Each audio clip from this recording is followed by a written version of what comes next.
봅시다. 여러분, 이번 과제는 어떠셨나요?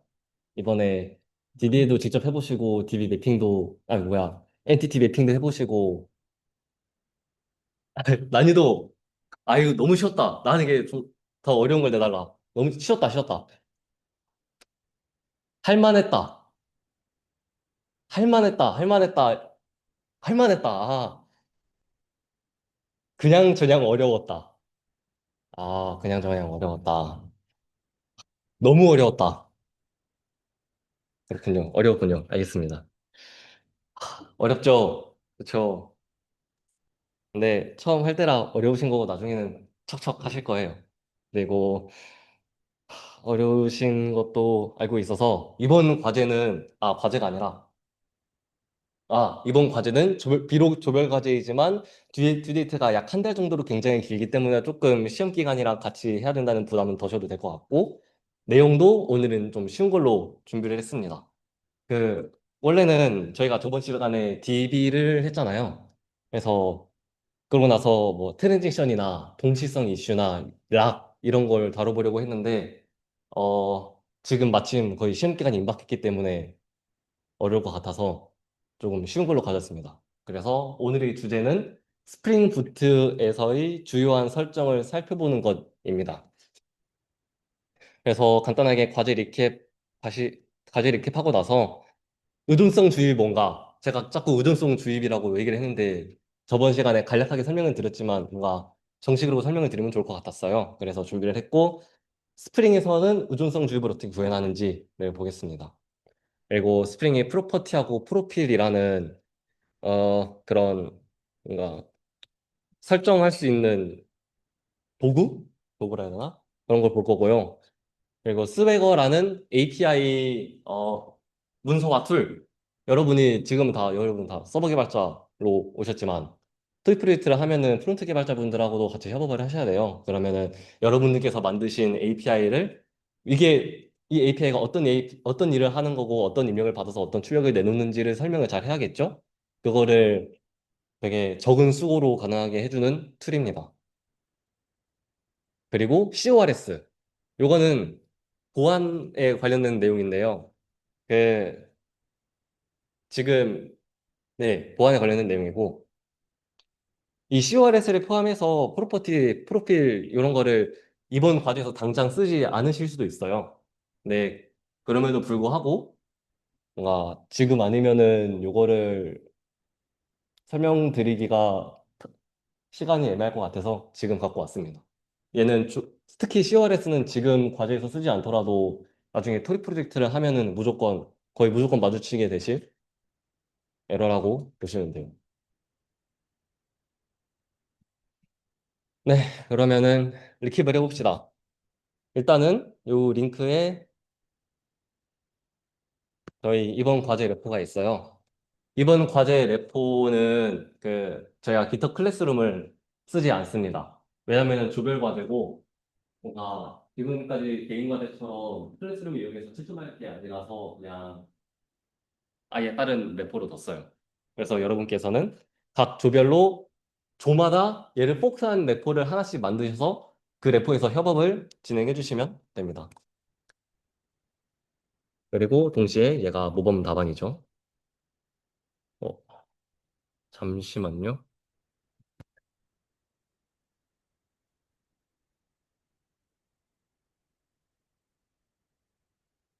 아,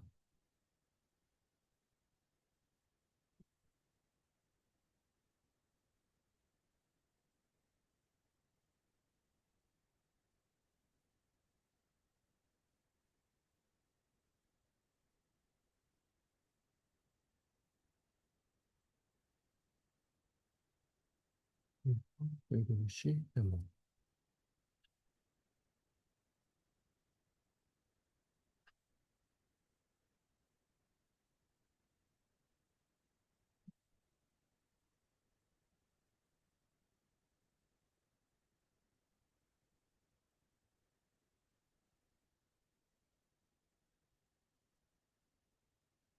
그 아까 QR 못 찍으신 분들은 공지 드렸던 것처럼 지금 강의실에 오신 사진 찍으셔서 보내주세요.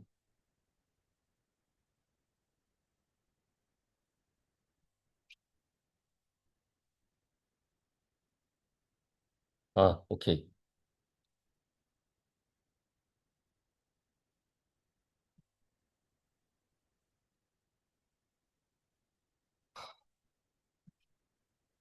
네. 과제 모범 답안을 가져왔습니다. 일단은 제가 봤을 때 좀 설명을 더 드리면 좋을 것들 위주로 보고, 뭐 추가로 질문을 받아서 리캡을 할게요. 일단은, 조금, 자, 조인 쿼리입니다.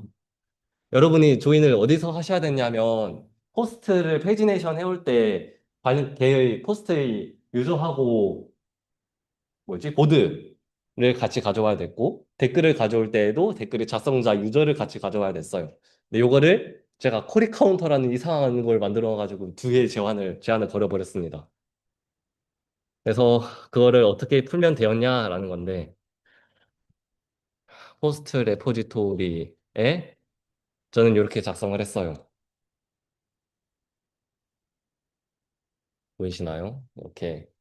그, 원래 가장 간단한 쿼리는 쿼리 메서드를 키워드 기반으로 작성해서 할 수 있다고 했지만, 그걸로는 조인이 지원이 안 돼요. 그래서 그 이렇게 쿼리라는 어노테이션을 달고 요 따옴표 3개 붙여가지고 막 이스케이스 시퀀스 이런 거 안 쓰게 돼도 한 다음에 저거 조인을 했습니다.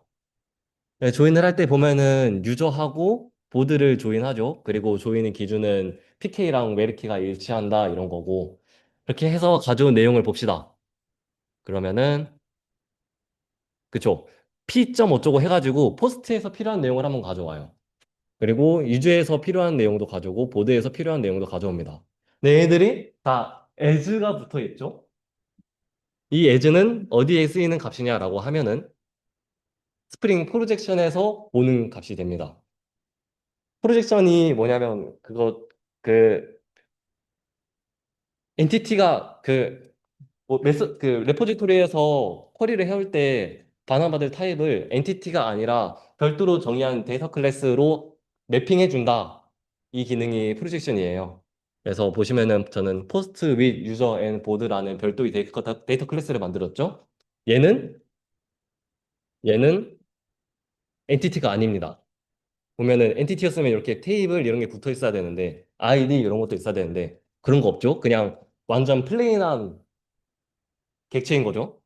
그래서 요걸로 매핑을 해주고 싶은 거고 일단 그걸로 매핑을 스프링 데이터가 잘 해주기 위해서는 요 이름을 잘 맞춰줘야 돼요. 여기에 정의해둔 이름이 created at, updated at, 뭐 유저 이런 거였기 때문에 그거에 맞춰서 created at, updated at 이렇게 써줘야 됐던 거고 유저의 경우에는 한 번 더 감싸져 있죠. 유저라는 뭐라 하지 이거? 이게 네스티드 클래스로 한 번 더 감싸져 있는데 그러면은 유저의 아이디와 유저의 유저네임을 채워주기 위해서 요 as에 붙은 거는 유저 언더바 유저네임, 유저 언더바 아이디 이런 식으로 가져오게 되었습니다. 예?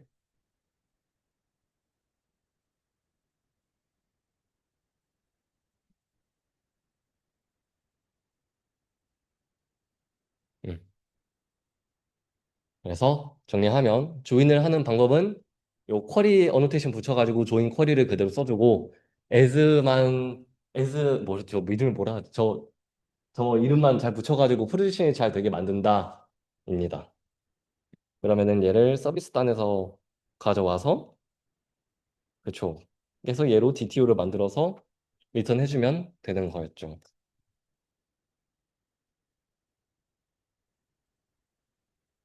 요 조인 쿼리에서 궁금하신 점 있으신가요?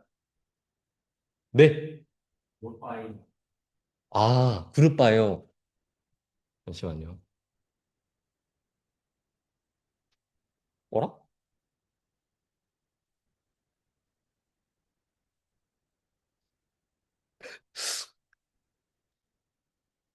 어? 왜 어디? 죄송해요. 이거는 여러분 잊어주세요. 이거는 잘못 들어갔습니다. 잘못 들어갔어요. 이거는 이게 뭐냐면 그룹 바이가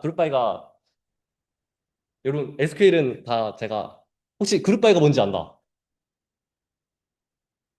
그쵸? 그룹 바이란 뭐냐면은 집계를 하기 위한 키워드 구문인데요. 저거를 마지막에 어쩌고저쩌고 해가지고 마지막에 그룹 바이 하고 요 칼럼명들을 붙여두면은 요 칼럼명이 같은 것끼리 결과를 뭉쳐요. 그럼 뭉친 거에 대해서 추가로 연산을 할 수 있거든요. 그거를 집계 함수라고 부르고 예를 들면 뭐 카운트라든지 썸, 합계라든지 에버리지, 평균이라든지 이런 것들을 할 수 있어요.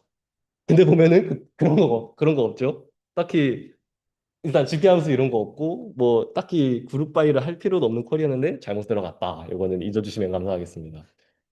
아, 이거 수정해서 제가 다시 올려둘 테니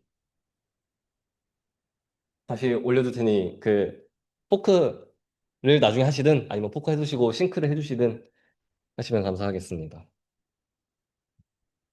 오케이. 또 조인에서 추가 질문 있으신가요? 오케이. 그러면 다음은 페이지네이션입니다. 네. 생각해보니까 얘는 단권 조회 퀄이었죠. 포스트 단권을 조회하기 위해서도 걔에 딸려있는 뭐 유저랑 모드를 조회해야 됐기 때문에 이건 조인을 했고 페이지네이션을 할 때에도 조인을 해야 됐어요. 그쵸, 그쵸. 여기서 뭘 설명해야 되지? 일단은 서비스 쪽을 봅시다. 보시면 이게 제가 짠 저 페이지네이션 로직인데요. 이렇게 얘가 받는 거는 지금 넥스트 아이디하고 넥스트 크리에이트이라는 친구들하고 리밋이 있습니다. 자, 커서 기반 페이지네이션을 구현한다고 말씀을 드렸는데 커서라는 거는 결국 어떤 키 값인 거죠. 예를 들어 오프셋 기반하고 비교를 하자면은 오프셋 기반의 경우에는 첫 번째 레코드부터 몇 개를 건너뛰고 가져와인 건데 커서 기반이라고 하면은 이 커서 다음 것만 가져와 라는 게 됩니다.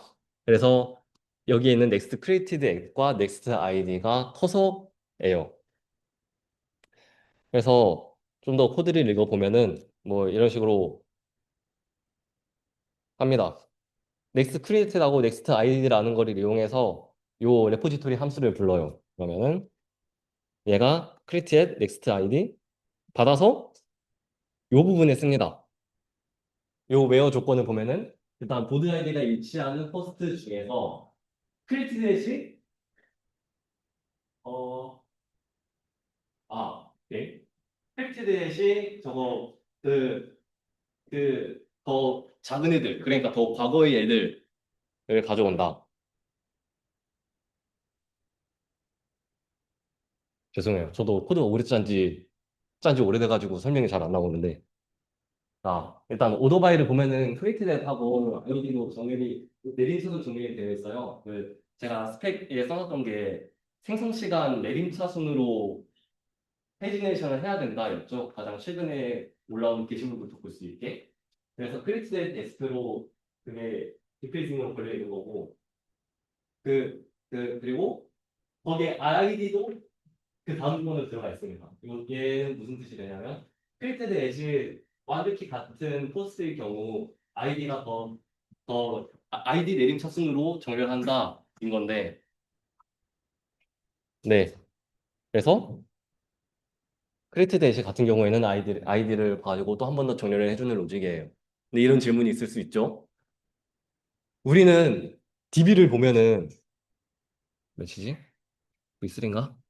DDL 할 때 아이디를 오토 인크리먼트로 해놨는데 이러면은 어차피 나중에 생성되는 게시물이 아이디가 더 크니까 저 아이디 정렬 조건 없어도 되는 거 아니냐? 또는 그냥 크리에이티드 조건 안 쓰고 아이디 조건만 써도 되는 거 아니냐? 도 맞지만 일단은 저는 오토 인크리먼트 하고는 별개의 관점에서 코드를 작성해 봤습니다. 뭔가 사실 오토 인크리먼트를 쓰지 않는 아이디로 하는 경우도 많고요. 그래서 그냥 확실하게 이렇게 했어요. 아무튼 그래서 이게 내림차순 정렬이 되면은 저 커서를 넥스트 스크립트드하고 넥스트 아이라는 콘셉트를 가져와서 그것보다 더 과거의 게시물들을 필터로 가져온다. 입니다. 그럼 필터링에서 과거의 게시물들을 이제 걔네들이 조건에 들어갔고 그럼 거기서부터 다 가져올 수 없으니까 몇 개만 가져와야겠죠? 그게 요 리밋 절입니다. 그러면은 리미터만큼만 가져오고 그 이상으로는 탐색하지 않고 바로 리턴을 해줘요. 네. 그럼 마지막. 요 넥스트 크리에이티드 is null은 뭐냐? 우리가 페이지네이션 요청이 처음 들어오면은 크리에이티드 넥스트 크리에이티드이라는 값이 없겠죠? 아예 지금 프론트 단에서 가장 최근 게시물이 크리에이티드 몇인지도 모를 테니까. 그래서 그냥 널인 경우를 대응해 준 거라고 보시면 되겠습니다. 그래서 이게 퀄이었고 그러면 이런 것도 넘겨줘야 돼요. has next. has next. 지금 지금 조회한 거 이후로 다른 게시물이 더 있는지 없는지에 따라서 프론트의 동작이, 프론트에 넘겨줄 값이 달라지게 됩니다. 다음에 조회할 게시물이 남아 있으면은 next created at 하고 next id를 넘겨줘야 될 거고, 그렇지 않다면은 넘겨줄 필요가 없겠죠? 그게 요 로직입니다. has next라는 거를 요, 요 사이즈가 지금 애초에 리밋에다가 하나를 더 해가지고 여유 있게 가져온 다음에 그 리밋보다 애초에 요구받았던 리밋보다 실제로 가져온 사이즈가 더 큰지를 봐요. 그래서 만약에 크다면은 이제 원래는 이만큼만 가져오기로 했는데 알고 보니 뒤에도 더 있었다라는 뜻이 되니까 다음 레코드가 존재한다라는 뜻이 되죠. 그래서 그런 경우에는 이제 저거를 넥스트 크리에이티드 하고 넥스트 아이디를 만들어서 DTO로 포장해서 내려줍니다. 여기까지 해서 질문 있으신가요?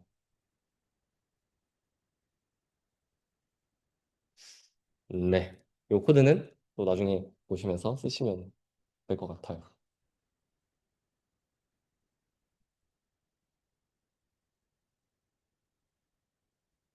그리고 다음은 어, 인덱스.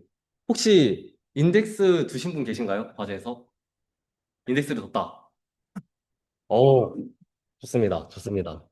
그러면 제가 준 인덱스도 같이 보겠습니다. 아주 간단하죠? 포스트에 보드 아이디하고 스크립트이라는 요 복합 인덱스를 뒀어요. 인덱스는 여러 칼럼으로 구성될 수 있어요. 그래서 저의 여러 칼럼으로 구성되면 어떤 식으로 저장이 되냐면 보드 아이디의 정렬 순으로 일단 쭈루룩 되고 그럼 보드 아이디가 똑같은 애들이 있겠죠? 그럼 걔네들이 한해서 크리에이티드 앱으로 또 인덱스가 생성이 되는 거예요. 어, 대충 이런 느낌이죠. 그 인덱스 여기가 인덱스고 여기가 테이블이에요. 그러면은 인덱스를 구성하는 요소는 죄송해요.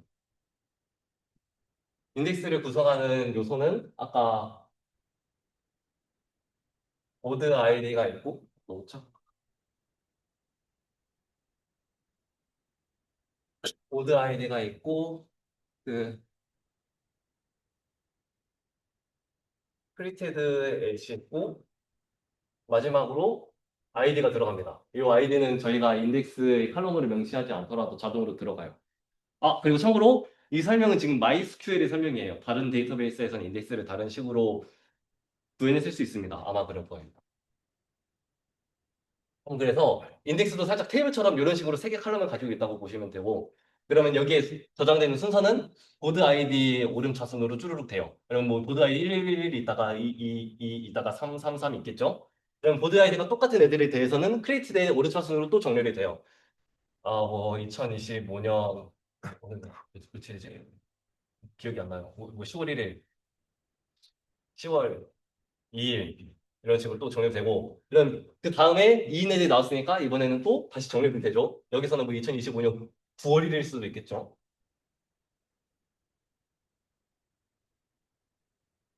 이런 식으로 쭈루룩 정렬이 되고 그에 따라서 PK도 여기에 들어가게 됩니다. 뭐 얘 PK 보드 아이디 1의 크리테지 얘인 요 포스트 레코드의 PK가 뭐 10이었다, 13이었다, 14였다, 뭐 2였다, 5였다 뭐 이런 식으로 저장이 되죠. 그러면은 맞. 여기까지 가서 인덱스의 구조. 그러면은 테이블에는 저희가 알고 있는 그 테이블이죠. 아이디 있고, 뭐 유저 아이디 있을 거고, 뭐 보드 아이디 있을 거고, 그 콘텐츠 있을 거고 타이틀 있을 거고 그 말도 있겠죠. 이런 식으로 DB에 이렇게 들어가 있는 거고 네. 오케이. 그럼 이제 다시 쿼리를 봅시다. 요 쿼리에서 외열절이 조건을 먼저 보면은 보드 아이디가 일치하고 크리트 애시 뭐뭐 크리트가 애시 뭐보다 작고 이런 식으로 쿼리가 구성되어 있어요. 그러면은 MySQL은 이 쿼리를 읽고 이 쿼리를 가장 빠르게 실행하기 위해서 쓸 수 있는 인덱스가 뭐가 있을지를 찾아봅니다. 찾아보다가 딱 이 인덱스가 있던 거죠. 보니까 보드 아이디가 같은 것들이 이미 정렬이 되어 있고 크리트 대시 같은 것들이 또 정렬이 되어 있어요. 그럼 이거 그대로 바로 쓰면 되겠네 하고 얘를 쓰는 거예요. MySQL이. 참 똑똑하죠. 그래서 이 쿼리에 따라서 보드 아이디 입력으로 들어온 것 중에서 하나 찾고 뭐 이겼다고 할게요. 그러면은 그 안에서 크리에이트 대스로 정리를 해가지고 쭈루루룩 읽다가 리밋 도달하면은 이제 안 읽고 그럼 그걸로 인해서 PK의 셋이 만들어지겠죠. 그죠? PK 리스트가 만들어질 거고 그걸로 이제 테이블에 가서 조인을 해옵니다. 막 이렇게 가가지고 막 조인을 해오는 거예요. 아 조인? 가져오는 거예요. 그렇게 해서 찾아진 요 레코드들을 반환해 줍니다. 그래서 여기서 이야기할 수 있는 거는 쿼리에 맞춰서 인덱스를 잘 설계해야 된다입니다. 만약에 우리가 그냥 뭐 대충 해서 이상한 인덱스 만들었으면은 요 인덱스 못 찾겠죠?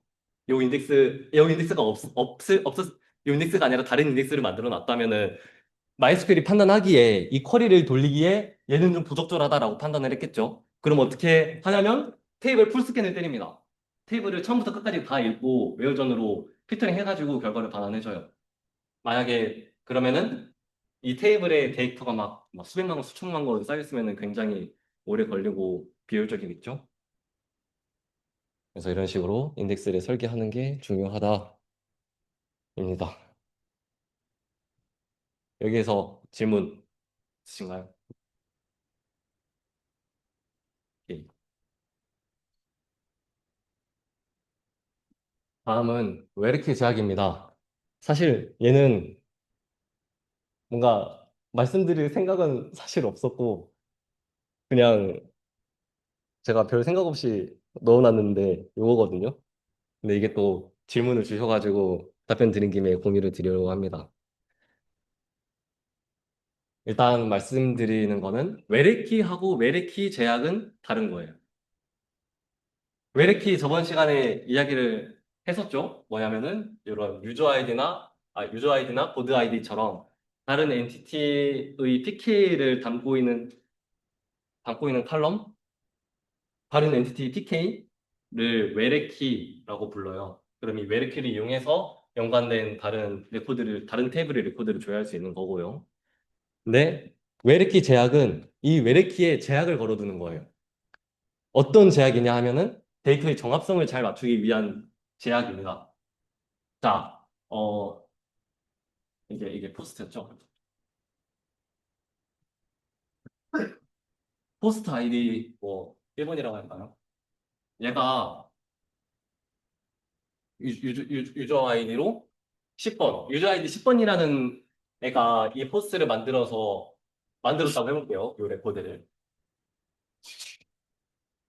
그러면은 이제 저희가 어, 평소에 이 포스트의 작성자를 조회하기 위해서는 여기에 10번이라는 포린키가 들어있으니까 이걸로 유저를 검색하면 되겠죠.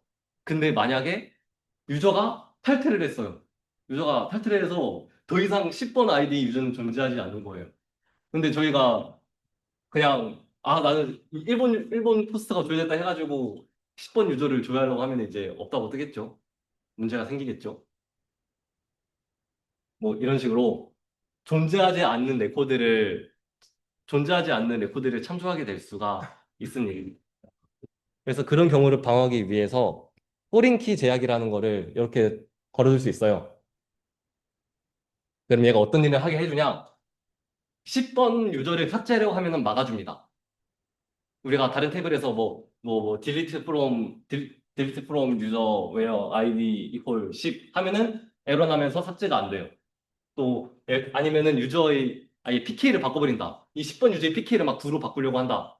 그런 경우에도 똑같이 문제가 되겠죠? 그런 경우에도 에러를 띄워줍니다. 이게 웨리키 제약이에요. 그래서 보시면은 지금 제가 설명드린 내용이 정확히 이거죠. 포스트가 유저 아이디를 포스트가 유저 아이디에 대해서 포린키 제약을 가지고 있습니다. 이렇게 그러면은 보드 아이디에 대해서는 왜 포린키 제약을 안 가지고 있어요? 는 제가 까먹었습니다. 네, 별 이유가 아니고 그냥 까먹었어요. 근데 한 가지 더 말씀을 드리면은 요 포린키 제약을 걸어두게 되면은 자꾸 MySQL이 락을 잡으려고 해요. 예를 들어서 이제 뭐, 요 레코드를 추가하려고 할 때 10이라는 유저 아이디로 추가를 하려고 하면은 정말 10번이라는 유저가 존재해? 라는 의문을 가지고 MySQL이 유저에다가 10번 아이디로 조회하는 쿼리를 때린단 말이죠. 근데 그 쿼리가 락이 걸린 쿼리라서 이게 잘못 쓰면은 굉장히 그 어떤 동시성이 저해되거나 여러 유저가 동시에 요청할 때 성능이 떨어진다던가 아니면 데드락이라는 그런 문제가 발생하거나 할 수 있어요. 오류가 발생할 수 있다는 이야기입니다. 또는 실행 시간이 오래 걸리거나. 그래서 실무에서는 조심해서 씁니다. 아예 안 쓰는 경우도 있고 조심해서 쓰기도 해요.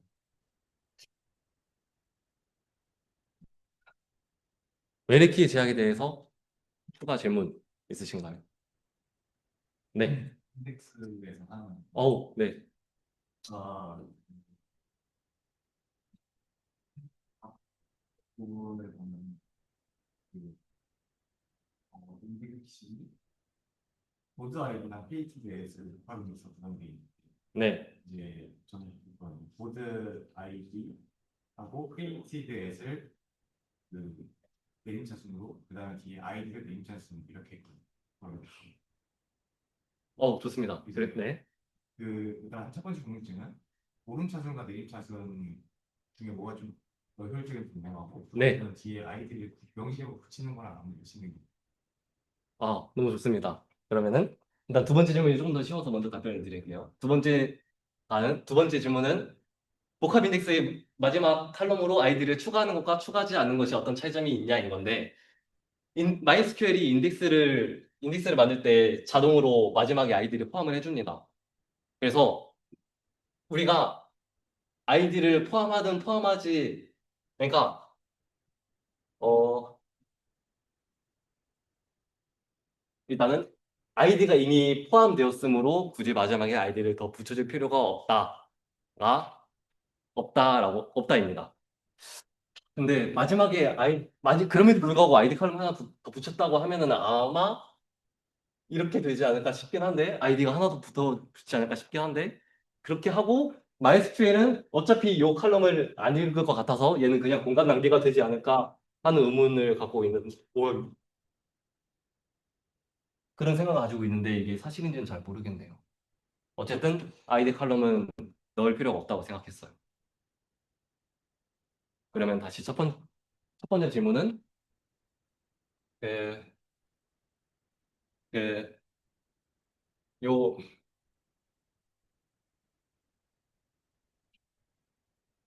여기에, 어떻게 쓰나? 이렇게 쓰나? 이렇게 생성하셨다는 거죠?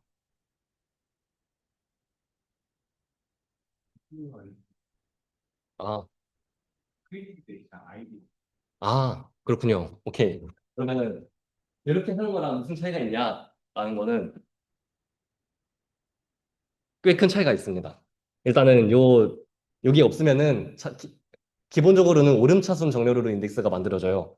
근데 그거를 방향을 지정해서 내린 차순으로 인덱스를 생성할 수 있습니다. 그러면은 일단은 지금의 지금의 상황에서는 내린 차순 인덱스로 하는 게 효율적이에요. 왜냐면은 요거 익스플레인을 MySQL에서 해보시면은 백와드 인덱스 스캔이라고 추가 정보가 뜨거든요. 걔가 뭐였지? 가물가물한데 읽어야 되는 순서하고 인덱스의 순서가 일치한 게 가장 좋고, 만약에 반대로 되어 있으면은 얘가 조금 더 비효율적인 동작을 해요. 막 페이지를 읽을 때 막 락을 잡는데 락을 잡는 순서가 막 좀 더 복잡한 메커니즘으로 돌아가고 성능이 좀 더 저하돼서 배치마크를 해봤더니 정렬 순서가 일치한 게 성능이 좋았다. 라고 거기서 봤고요. 그러면은 지금은 포스트를 클릭 감소 순으로 정렬하는 소리밖에 없으니까 이렇게 해도 되지 않아요? 가 되는데 저도 그것도 맞지만 그냥 범용성을 위해서 그냥 단순 인덱스로 뒀다입니다. 일단은 얘가 역순으로 되어 인덱스가 역순으로 생성되어 있다고 해서 뭔가 엄청난 성능이 저하가 있지는 않고요. 어쨌든 풀스캔 하는 것보다 나으니까 괜찮다가 첫 번째고, 두 번째로는 지금은 내림차순 정렬하는 처리밖에 없지만 나중에 더 커지면은 그 그 오름차순 정리를 해야 되는 경우도 생길 수 있겠죠. 그럼 그런 경우에는 걔도 효율적으로 하고 싶으면은 오름차순 인덱스와 내림차순 인덱스를 둘 다 갖고 있어야겠죠.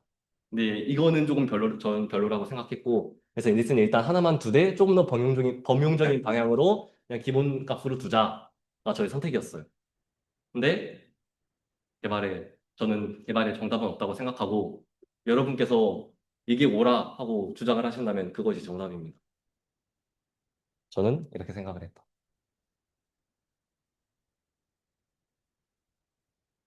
여기서 더 질문 있으신가요? 오케이.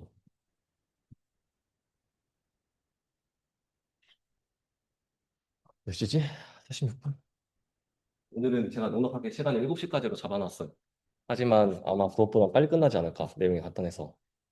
라고 희망을 품어봅니다. 자, 이제 의존성 주입에 대해서 이야기를 하겠습니다. 일단 의존성이 뭔지부터 이야기를 해보면, 실행 관점과 코드 관점에서 이야기를 할 수 있을 것 같아요. 실행 관점에서는 어떤 A 객체의 실행을 위해서 B 객체가 존재해야 된다. 그런 경우에 A가 D에 의존한다라고 표현을 합니다. 코드 관점에서는 B 클래스의 코드가 변경되면 A 클래스의 코드도 변경돼. 그럴 때 A가 D에 의존한다라고 합니다. 말이 거창하지만 사실 코드로 보면은 별게 아니에요. 그냥 커미트 서비스 이런 거 보면은 커미트 서비스가 동작을 하기 위해서는 커미트 레포지토리랑 포스트 레포지토리가 존재해야 되죠. 그러니까 커미트 서비스는 얘네 두 개에 의존하고 있다가 되는 거고. 그리고 포스트 리포지토리 얘 이름이 바뀌어요. 막, 막, 막, 막, 막 이상하게 바뀌어요. 그러면은, 죄송. 이거보다는, 아, 뭐, 그냥 얘의 뭐 이런 게 바뀌어요. 이름이 막 이상하게 바뀌어요. 그러면은, 커미트 서비스에서도 그 변경 사항이 생기죠. 이런 식으로 변경 사항이 전파가 되죠. 그렇기 때문에, 커미트 서비스는 커미트 레포지토리에 의존을 한다. 라고 말을 합니다. 이게 의존성이고. 그러면 여기서 저희가 알 수 있는 거는 의존성은 변경이 전파될 가능성을 암시한다라고 볼 수 있어요. 의존되는 객체가 의존을 하는 객체에게 변경을 야기할 수 있는 거죠. 야기할 수 있다는 거고 항상 야기하지는 않는 거고요. 그런 가능성이 있다입니다. 그래서 저희가 어떤 객체를 설계할 때 얘가 기능 확장이 쉽고 재사용이 쉬운 착한 객체가 되기 위해서는 이 객체가 지가 실행된 컨텍스트를 최대한 적게 알아야 돼요. 어떤 객체가 다른 객체들한테 의존을 하게 될 건데, 일단은 의존을 안 할 수는 없어요. 객체 지향이라는 거는 객체들이 서로 협력하는 걸로 프로그래밍을 하겠다라는 거여서 의존을 안 할 수는 없고, 어떻게든 의존을 하긴 해야 돼요. 근데 그 의존을 할 때 내 의존 대상에 대해서 너무 많이 알고 있으면은 그 컨텍스트에 강하게 묶이게 됩니다. 그래서 그 컨텍스트가 아닌 다른 컨텍스트에서는 이 객체를 사용하기가 어려워져요. 그렇기 때문에 내가 의존할 대상은 꼭 필요한 빼내어서 추상화된 클래스여야 된다라는 게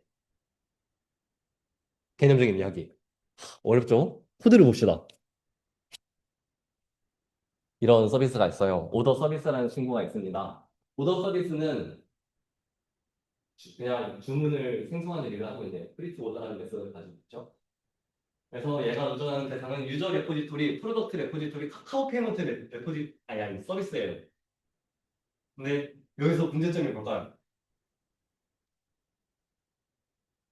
일단은 의존 의존 대상 객체를 지가 생성자로 직접 생성하고 있어요. 여기 보시면은 코틀린에서는 객체 이름하고 괄호를 넣어주면 객체 생성자를 부르는 것이죠. 잡아주시면 new 유저 레포지토리 하는 것과 마찬가지죠.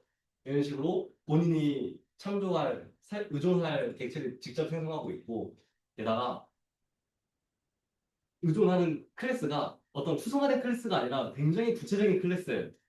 카카오 페이먼트 서비스. 그냥 페이먼트 서비스면 안 됐을까요? 그냥 페이먼트 서비스라면 좀 더 일반적인 콘텍스트에서 써있을 텐데, 얘는 지금 카카오 페이먼트라는 서비스를 카카오 페이먼트 서비스를 선정하고 있죠.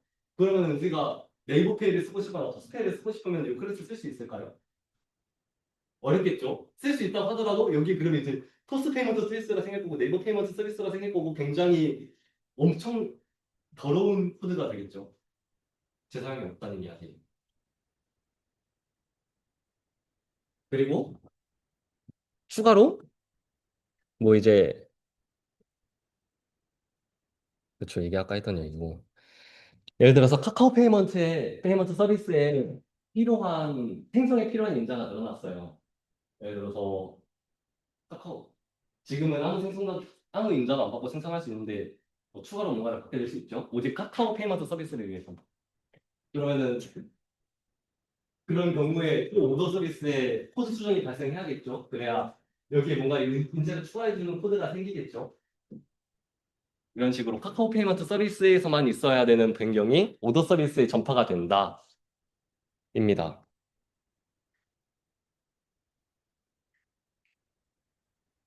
그럼 어떻게 해결해요? 는 이렇게 하면 됩니다. 일단 추상화를 먼저 합니다. 추상화라는 거는 어떤 구체적인 클래스에서 정말 꼭 필요한 내용, 뭔가 일반적인 내용만 뽑아서 좀 더 꼭 필요한 내용만 뽑아서 슈퍼클래스를 만드는 거를 추상화라고 해요. 아니 추상화는 뭔지 알고 있다고 가정을 할게요. 객체지향 알고 있다라는 게 이 수업의 이거 전제였으니까. 추상화 인터페이스를 만들고 의존할 때 부채 클래스 대신 인터페이스에 의존을 하게 한다. 보시면은 코드를 봅시다. 아까는 카카오 페이먼트 서비스였지만 얘에서 되게 핵심적인 것만 뽑아가지고 페이먼트 서비스라는 인터페이스를 만들었어요. 보면은 핵심 로직인 페이라는 메서드만 위로 올렸죠. 그리고 이 페이먼트 서비스를 구현하는 좀 더 자세한 구체 클래스들을 만들었습니다. 예, 카카오 페이먼트 서비스, 네이버 페이먼트 서비스 또는 테스트용으로 쓸 가짜 구현체, 뭐 페이크 페이먼트 서비스 뭐 이런 식으로 만들었죠. 이게 첫 단계. 그리고 그럼 여기서 문제가 하나 생깁니다. 여기서 카카오 페이먼트 서비스로 바꿨어요. 이게 뭐 인터페이스라고 해볼게요. 자바에서 또는 코틀린에서 인터페이스로 바로 객체를 만들 수 있나요? 또는 추상 클래스로 바로 객체를 만들 수 있나요? 안 되죠. 걔를 구현한 그 구체 클래스로 생성을 해야 되죠. 근데 지금 실행을 위해서는 어쩔 수 없이 객체가 필요하니까 좀 딜레마에 빠지게 돼요. 그거를 해결하기 위해서 객체를 생성하는 책임과 사용하는 책임은 분리해야 됩니다. 그러니까 그러니까 이 객체는 사용하는 일만 하고 너는 생성하지 마인 거예요. 생성은 다른 외부에서 해서 넣어줘. 이런 거죠. 자, 보면은 오더 서비스가 더 이상 유저 레포지토리 요런 의존할 객체들을 생성하지 않습니다. 이런 괄호가 없어요. 생성자를 쓰지 않습니다. 그냥 오더 서비스 본인이 가지고 있는 생성자, 이 부분이 코틀린 생성자죠. 생성자를 통해서 객체를 인자로 받을 뿐이에요. 그리고 그 받은 거를 이렇게 신나게 쓸 뿐입니다. 그래서 여기는 지금 사용 책임만 있는 상태인 거죠. 그러면 생성 책임은 어디에 있냐? 오더 서비스를 사용하는 곳에서 만들어줍니다. 이게 지금 쓰는 곳인데 자, 오더 서비스를 만들 때 바깥에서 유저 레포지토리, 프로덕트 레포지토리, 카카오 페이먼트 서비스를 만들어서 넣어주고 그럼 이제 오더 서비스는 얘네들 각각은 생성하지 않은 상태로 그냥 쓸 수 있는 거죠. 그러면 객체를 생성한다라는 거는 그 생성한다라는 사실 자체만으로 그 객체에 대해서 너무 많은 걸 알고 있게 되는 거예요. 그 인터페이스나 추상 클래스에 의존을 하는 게 베스트고 구체 클래스에 의존하는 순간 너무 이 클래스의 동작을 쓰는 것도 아니고 생성 자체를 내가 통제하겠다는 건데 얘를 만들기 위해서 굉장히 많은 것들이 필요하지 않겠어요? 그러면 그만큼 아주 구체적으로 변해버린 그 맥락에 이 클래스가 의존하게 되겠죠? 그래서 어, 네. 그래서 사용 책임은 되도록이면은, 아니, 사용 책임을 가지고 생성 책임은 되도록이면은 외부로 빼내야 된다. 입니다. 그래서 코드를 보시면 굉장히 깔끔해졌죠? 요 오더 서비스라는 거는 더 이상 어떤 구체적인 클래스에 의존하고 있지도 않고 생성자를 호출하고 있지도 않아요. 그리고 사용하는 곳에서는 내가 필요한 내 유즈 케이스에 맞춰서 뭐 조합해서 쓰고 있는 느낌이죠. 카카오 페이먼트를 쓸 거면은 카카오 페이먼트 서비스를 넣어서 객체를 생성하고 네이버 쓸 거면 네이버 객체 만들어서 생성하고 이런 식으로 유연한 설계가 유연한 코드가 되었다. 이렇게 객체 밖에서 의존 대상을 생성하고 객체 안에 넣어주는 거를 의존성 주입이라고 합니다. 이러면 말이 좀 직관적이죠? 의존성을 주입해줬으니까.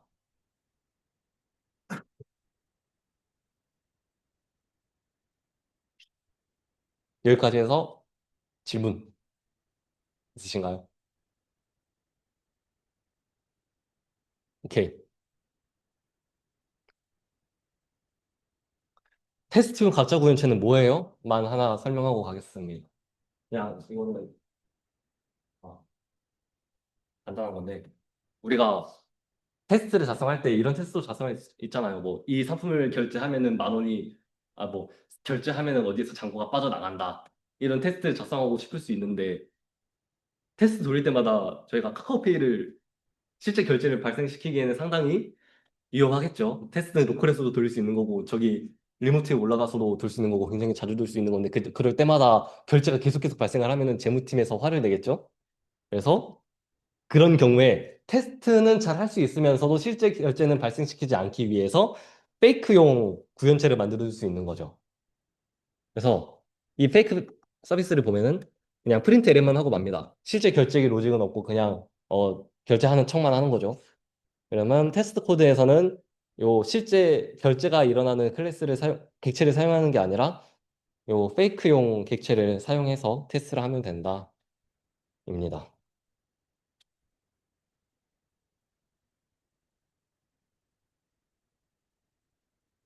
그러면 다음 내용을 보겠습니다. 우리는 지금 스프링을 쓰고 있죠. 스프링은 의존성 주입을 어떻게 할까요?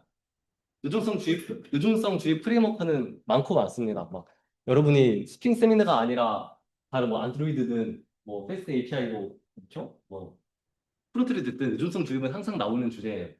저희는 스프링을 본거 없으니까 스프링에서는 어떻게 의존성 주입을 구현하는지를 살펴볼게요. 먼저 빈이라는 개념이 등장합니다. 콩이죠, 콩. 스프링이 관리해주는 객체를 부르는 용어예요.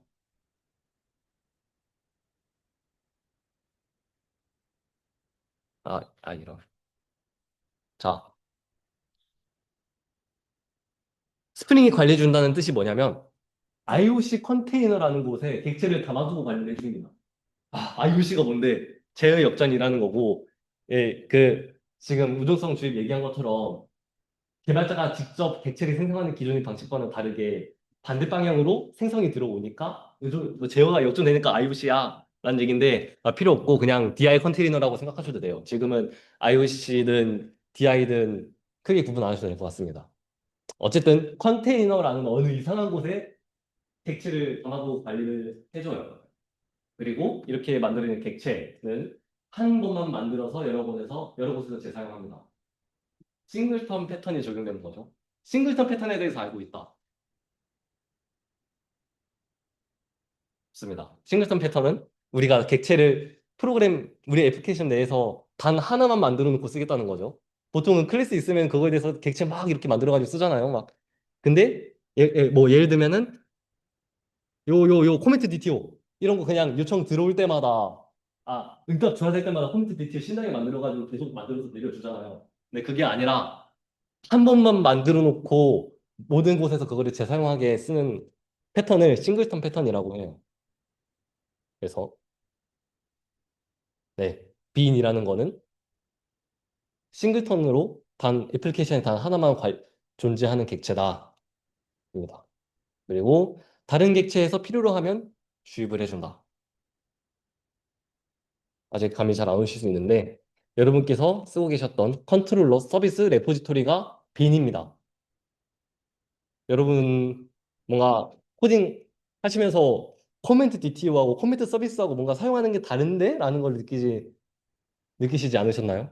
코멘트 DTO는 그냥 우리가 수업에서 자바 과제 할 때처럼 막 객체 만들어가지고 내려주면 되는데 코멘트 서비스는 내가 객체를 분명히 생성하지 않았는데 코드로만 이렇게 작성을 해두면은 어디선가 얘의 객체가 생겨요. 그것도 단 하나만 생겨요. 애플리케이션 안에 코멘트 서비스는 단 하나만 존재해요. 그리고 얘를 생성하는 거랑 파괴하는 거는 애플리케이션의 시작과 종료 시점에 스프링이 알아서 해주죠. 이게 빈입니다. 스프링이 관리해주며 의존성 주입까지 책임져주는 객체다. 여기까지. 오케이.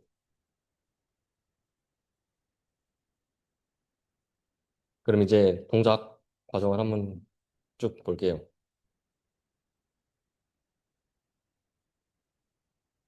일단은 이 빈이라는 거를 잘 쓰려면 IOC 컨테이너라는 게 존재를 해야겠죠?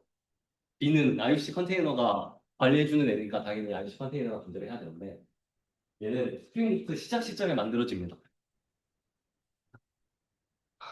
세미나 애플리케이션을 볼까요? 우리가 첫 시간에 무수한 억가를 당하면서 실행시켰던 바로 그 애플리케이션. 되게 간단하죠. 런 애플리케이션 딱 하나만 있는데 요거를 타고 들어가면은 애플리케이션 컨텍스트라는 클래스를 만드는 코드를 볼 수 있어요. 이 애플리케이션 컨텍스트가 바로 스프링의 IOC 컨테이너입니다. 그냥 IOC 컨테이너라는 거는 개념상으로 그렇게 부르는 용어인 거고 애플리케이션 컨텍스트가 실제 클래스 이름? 네. 코드상의 클래스 이름이라고 보시면 돼요. 그래서 이 애플리케이션 컨텍스트를 생성해 줍니다. 어, 참고로 애플리케이션 컨텍스트는 인터페이스인가 추상 클래스인가 그래가지고 얘의 구현체를 따로 만들어서 생성을 해줘요. 그래서 이제 부터 했을 때 애플리케이션 컨텍스트가 생겼어요. 그럼 이제 애플리케이션 컨텍스트가 컴포넌트 스캔이라는 걸 하기 시작합니다. 자, 또 add component scan이라는 어노테이션이 있거든요. 요 클래스가 위치한 요 클래스가 달려있는 패키지를 찾아서 그 패키지 하위의 모든 클래스들을 다 뒤져봐요. 그래서 뒤져가지고 특정 조건을 만족하면은 그 클래스를 객체로 생성해서 IOC 컨테이너에 들고 있습니다. 그 조건은 뭐냐? add 컴포넌트가 붙어 있다든지 클래스에 또는 add configuration 클래스 안에 add 빈이 있다든지. 자, 코드를 볼게요. 일단은 저 컴포넌트 스캔부터 찾아봅시다. 윈, 아, 윈도우 기준 컨트롤 시프트 F 그리고 맥 기준 커맨드 시프트 F를 하면은 전체 검색이 가능하거든요. 여기서 컴포넌트 스캔 안 나오죠. 컴포넌트 스캔은 우리 래퍼엔 직접적으로 없어요. 어디에 있지? 여기를 타고 들어가면 있습니다. 스프링 부트 애플리케이션. 우리가 세미나 애플리케이션에 스프링 부트 애플리케이션이라는 걸 달아놨고 얘를 커맨드 B 또는 컨트롤 B 윈도우에서 그거로 타고 들어가면은 이렇게 컴포넌트 스캔 주석이 여기에 달려 있는 걸 볼 수 있어요. 그러면 이제 그 말은 요 세미나 애플리케이션이 위치한 패키지로부터 시작해서 그 하위 모든 패키지를 뒤져본다라는 뜻이 되겠죠. 얘는 어디에 있어? 라고 하면은 우리 가장 루트 패키지에 있습니다. 즉, 이 프로젝트에 존재하는 모든 클래스를 스캔하겠다는 말이 돼요. 그래서 여기서부터 스캔을 시작합니다. 볼까요? 이렇게 들어가다 보면은 이런 포스 컨트롤러도 만나게 되죠. 얘는 보니까 어느 텐션 하나 달려있네요. 레스트 컨트롤러. 이거 볼까요? 그러면은 컨트롤러가 달려있고, 이거 볼까요? 그러면, 아, 컴포넌트가 달려있습니다. 얘는 빈으로 등록되는 거예요, 그럼 이제. 이게 컴포넌트를 붙여서 등록하는 방법 첫 번째. 그러니까 빈으로 등록하는 방법 첫 번째. 다른 방법으로도 등록할 수 있죠. 그건 뭐냐면, 여기를 볼까요? 잭슨 컨피그라는 클래스가 있어요. 얘는 컨피규레이션이 붙어 있는 클래스이고, 걔가 가진 메서드를 보면은, 빈 어노테이션을 갖고 있는 메서드가 있어요. 그러면은, 애플리케이션 컨텍스트가 얘를 보고, 빈 메서드를 찾아서, 얘를 실행해서 만들어진 결과값을 애플리케이션 컨텍스트에 담고 있습니다. 그러면은, 뭔가, 그쵸. 지금 말씀드린 두 방법의 차이가 컴포넌트의 경우에는 그냥 클래스만 정의해두면은 그대로 객체가 생성된다 이거고 요 빈 오노테이션의 경우에는 객체를 만드는 방법을 설명해두면은 그걸로 객체가 생성된다. 이 차이점이 있는 거죠. 굳이 이렇게 구분을 해야 될까요? 는 잠시 후에 말씀을 드리겠습니다. 어쨌든 요 두 가지의 방법으로 생성을 할 수 있어요. 죄송. 바로 생성하는 거 아니에요. 그 디피니션을만 만들어 줍니다. 이런 빈이 있다라는 사실만 일단 알고 있어요. 왜 바로 못 만드냐면은 이 사실 사이에 모순이 있을 수 있잖아요. 이런 게 있을 수 있죠. A는 B에 의존하네? 라는 사실 알았어요. B는 A에 의존하네? 라는 사실도 알았어요. 이거를 가지고 생성하려고 보니까 뭐부터 생성해야 되지? 이제 멘붕이 오는 거죠. 순환 참조가 발생할 수 있다. 또는 애초에 존재하지 않는 B에 의존하려 할 수도 있어요. 그렇죠. 코드를 볼까요? 자, 유저 컨트롤의 경우에는 유저 서비스에 의존을 해요. 그리고 유저 서비스는 레포지토리에 의존을 하죠. 단방향으로 의존합니다. 그래서 서로 의존 관계가 꼬이지 않아요. 얘를 만들면 어떻게 하면 되냐면 그냥 가장 안쪽에 있는 것부터 레포지토리 만들고 그 다음에 서비스 만들고 그 다음에 컨트롤을 만들면 돼요. 그 사이사이에 이미 만든 객체를 다음 객체의 생성자에 주입해주면 되는 거고. 그런데 이럴 수 있죠. 서비스 A가 서비스 B를 필요로 하는데 서비스 B도 서비스 A를 필요로 해. 이러면 객체 만들 수가 없겠죠. 그런 경우를 미리 찾아서 이런 경우가 있으면 에러를 내줍니다. 그리고 이렇게 해서 한번 검증을 하고 나면은 실제로 빈을 생성을 해요. 의존관계가 없는 빈부터 실제로 생성한다. 아까 말씀드렸던 거고. 그리고 생성하다가 런타임에 뭐 예외가 발생할 수도 있어요. 그렇죠? 그렇죠. 그럼 설명을 다르게 할게요. 빈의 의존관계 파악했어요. 근데 이 빈을 언제 만들어야 될까요? 실제 생성 시점은 언제 해야 될까요? 지금 애플리케이션을 썼을 때 싹 다 만들어두는 게 이득일까요? 아니면은 뭐 이 객체가 실제로 필요가 될 때 만드는 게 이득일까요? 빈을 만든다는 거는 객체를 만든다는 거고 객체는 애플리케이션에 올라가면 메모리를 소비하고 있으니까 뭔가 지금 당장 안 만들고 필요할 때 만드는 게 조금 더 괜찮나? 라는 생각이 들죠. 근데 그거는 그냥 애플리케이션의 특성에 따라서 잘 선택을 하시면 됩니다. 기본 동작은 미리 다 만들어 두는 거예요. 그럼 이거에 대한 근거는 뭐냐면 생성 도중에 런타임에 에러가 발생할 수 있기 때문입니다. 아, 뭐 그냥 이런 거죠. 진짜 이상한 경우? 아니다. 아까 컨피그레이션 이런 식으로 객체를 만드는 방법을 명시해서 빈으로 등록을 할 건데 이거 코드 잘못 짜면은 이거 요 메서드 실행했을 때 터지는 거잖아요. 그러면 그때는 객체 못 만드는 거잖아요. 이런 식으로 그냥 단순히 컴포넌트 스캔으로 코드를 읽었을 때에는 얘가 터질지 안 터질지 알 수 없지만 실제 실행을 해봤을 때 터지는 경우가 있을 수 있어요. 그걸 런타임이라는 실행 시간이라는 거고 실행하는 시점에 터질 수 있다라는 거고요. 그래서 런타임에 예외가 발생할 수 있습니다. 네. 근데 그럼에도 불구하고 우리가 객체가 될 때만 빈을 생성한다면 갑자기 애플리케이션이 죽는 사고가 발생할 수 있겠죠. 유저부터 어떤 요청이 와가지고 얘에 필요한 객체를 생성하려고 봤는데, 이거 알고 보니 문제 있었네? 해서 애플리케이션이 다 죽어요. 그러면 좀 액시던트겠죠. 그래서 미리 생성해 두는 게 기본 동작입니다. 여기까지 해서 의존성 주입 그리고 빈 생성 과정이었습니다. 그럼 다시 이 문제로 돌아올게요. 컴포넌트 붙이는 거하고 컨피그레이션에 빈 붙이는 거하고 무슨 차이가 있어? 인 건데 우리가 직접 코드를 짜냐 안 짜냐에 따라서 구분을 하시면 됩니다. 우리가 직접 짠 코드, 예를 들어서 포스트 컨트롤러, 포스트 포인트 이런 거는 우리가 처음부터 코드를 짜기 시작하는 거니까 거기에 그냥 그 컴포넌트 딱 달아주면은 깔끔해요. 그대로 빈 만들어지고 가장 단순한 방법인 거예요. 근데 만약에 우리가 코드를 짜지 않은 클래스의 경우는 문제가 발생합니다. 이거를 볼까요? 오브젝트 매퍼라는 거 만들 거예요. 오브젝트 매퍼는 직렬화를 위해서 사용해야 되는 외부 라이브러리 객체 이거를 타고 가면은 오브젝트 매퍼의 코드를 보면은 테스트 XML JSON 데이터 바인드 지금 우리가 만든 클래스가 아니죠. 외부 라이브러리 클래스죠.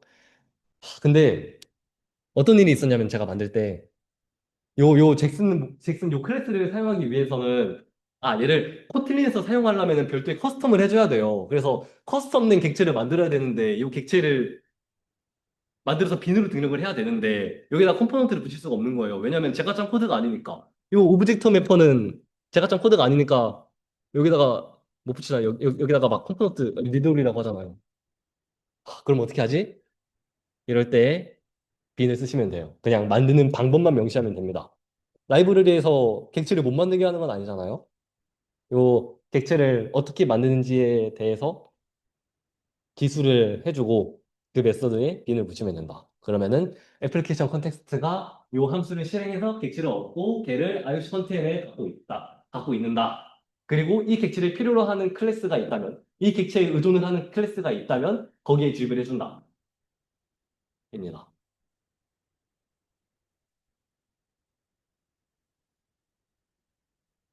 네, 같은 뜻입니다. 그래서 두 가지 방법으로 만들 수 있고요. 어느 방법으로 만들었든 그 컴포넌트 또는 컨피그레이션의 컴포넌트 스캔 범위 안에 들어가게만 하면 된다. 여기까지 해서 유동성 주입 스프링 이야기를 다뤘습니다. 질문 있으신가요? 네. 컴필레이션은 빈 해서 이제 서로를 빈으로 등록한다고 했는데 네.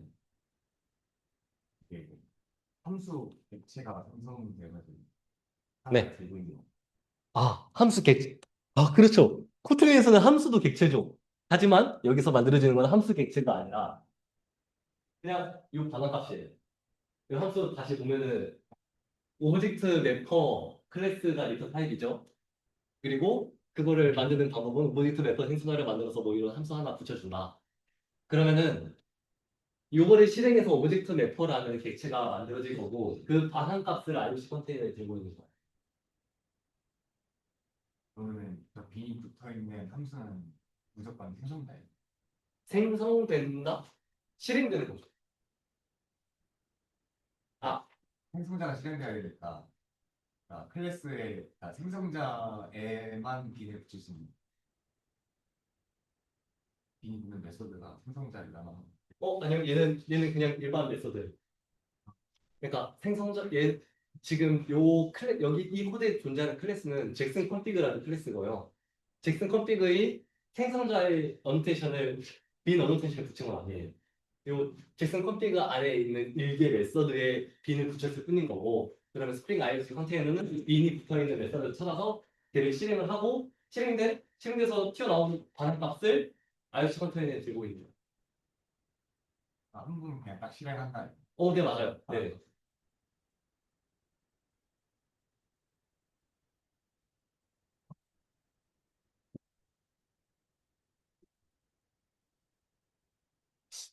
그러면 추가 질문 없으면은 넘어가겠습니다.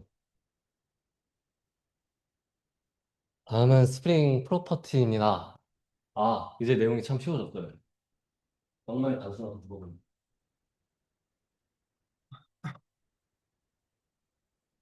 애플리케이션을 돌릴 때 설정 값이 여러 개 필요하게 돼요. 예를 들면은 데이터베이스에 연결하기 위해서 쓸 DB URL 또는 DB에 접속할 때 쓸 유저네임이나 비밀번호 이런 식으로 애플리케이션을 돌리기 위해서 필요한 설정 값들이 존재하게 되는데 얘를 코드 외부에 관리하는 방법으로서 스프링 프로퍼티라는 게 존재합니다. 코드를 볼까요? 이거예요. application.yaml, YAML이라는 파일이 있는데 보시면 이런 식으로 데이터베이스에 접속하기 위한 URL 있고 유저네임 있고 패스워드 있고 뭐 드라이버는 뭐 어떤 거 쓸 거고 이런 식으로 막 설정 값을 넣어줘요. 이게 좋은 점은 코드에 얘를 박아두지 않았다는 점이에요. 코드에 박아둔다면 하드코딩이라고 하는데 우리가 데이터베이스 연결할 때 이거 어디서 쓰지? 아, 데이터베이스 컴피그 여긴가? 아, 그쵸. 이런 식으로 데이터베이스 연결하는 코드에서 그냥 요 문자를 복붙해가지고 코드에 넣어두면 안 돼? 왜 굳이 이렇게 코드 외부에 관리를 해야 되지? 라는 의문이 들게 되는데 장점을 설명드리면 설정 값을 코드에서 분리해서 일 하나에서 관리할 수 있다. 첫 번째. 그 하드코딩 값이 막 스트링 문자열로 막 여기저기 막 코드에 흩어져 있으면은 그거 찾기 힘들겠죠? 그거를 이론화될 하나의 파일로 관리할 수 있다가 첫 번째고 두 번째로 설정 값이 바뀌어도 소스 코드를 다시 컴파일할 필요가 없어요. 좀 되게 하찮은 거 뭐 있을까요? 없네. 되게 하찮은, 되게 자주 바뀔 수 있는 어떤 설정 값이 있다고 했을 때, 막 운영팀에서, 회사의 운영팀에서 막, 이거 설정값 바꿔주세요라고 했는데, 그거 바꾸려면 저희 컴파일 다시 해서 배포해야 돼요 하면은 굉장히 어렵겠죠. 특히 긴급하게 대응해야 되는 상황에서는 좀 난감하겠죠. 그래서 설정값이 그래서 이 설정값을 코드에 두지 않고 바깥 외부 파일에 둠으로써 이 설정값이 바뀌더라도 소스 코드는 다시 컴파일할 필요가 없고 이 소스 코드를 컴파일해서 만들어야 될 프로그램이 실행이 될 때 거기에 설정값만 잘 주입하면 되게 맞는 거예요. 다시 설정값이 바뀌어도 다시 컴파일할 필요가 없다. 그리고 환경에 따라서 다른 설정을 쉽게 적용할 수 있습니다. 우리가 개발하는 환경에 있고 운영하는 환경에 있고 이런 식으로 보통 나눠서 해요. 여러분 아마 토익 프로젝트를 하실 때 그렇게 하시게 되는데, 그렇죠? 우리가 개발하면서 계속 테스트 해볼 서버는 운영할 서버하고 분리되어 있어야 하잖아요. 우리가 운영 서버에 위험한 어떤 테스트 동작을 할 수는 없으니까. 그러면 그걸로부터 뭔가 설정을 다르게 둬야 되는 상황이 생겨요. 예를 들어서 운영 서버에서는 어, 뭐 유저가 접속하고 나서 또 1시간 있다가 다시 푸시를 보내주는 분들도 있다고 할게요. 이게 운영 서버에서는 그대로 1시간으로 돌아가는데 개발 서버에서는 개발자가 쉽게 테스트를 하려면은 그냥 1분 만에 보내고 싶을 수도 있잖아요. 근데 그 테스트 하겠다고 막 운영 환경에 바꿔줄 수는 없으니까 일단 환경은 분리해두고 설정값만 다르게 준다. 운영 환경에서는 1시간, 개발 환경에서는 1분 이런 식으로. 저 환경에 따른 설정값 변경을 쉽게 할 수 있다. 쉽게 다르게 가져갈 수 있다. 이것이 장점입니다. 그러면 이 파일 어떻게 만들어요? 는 이 파일을 만들어 주시면 돼요. src 메인 리소스라는 딕토리가 있을 건데 그 하위에 application.properties라는 파일을 만들어 주시면 됩니다. 그리고 거기에서 아주 간단한 양식만 조금 지켜주시면 돼요. 이렇게 뭐.1은 얼마, 뭐.1은 얼마 이런 식으로 키 값과 value, 키 value 쌍만 잘 명시를 해두면 됩니다.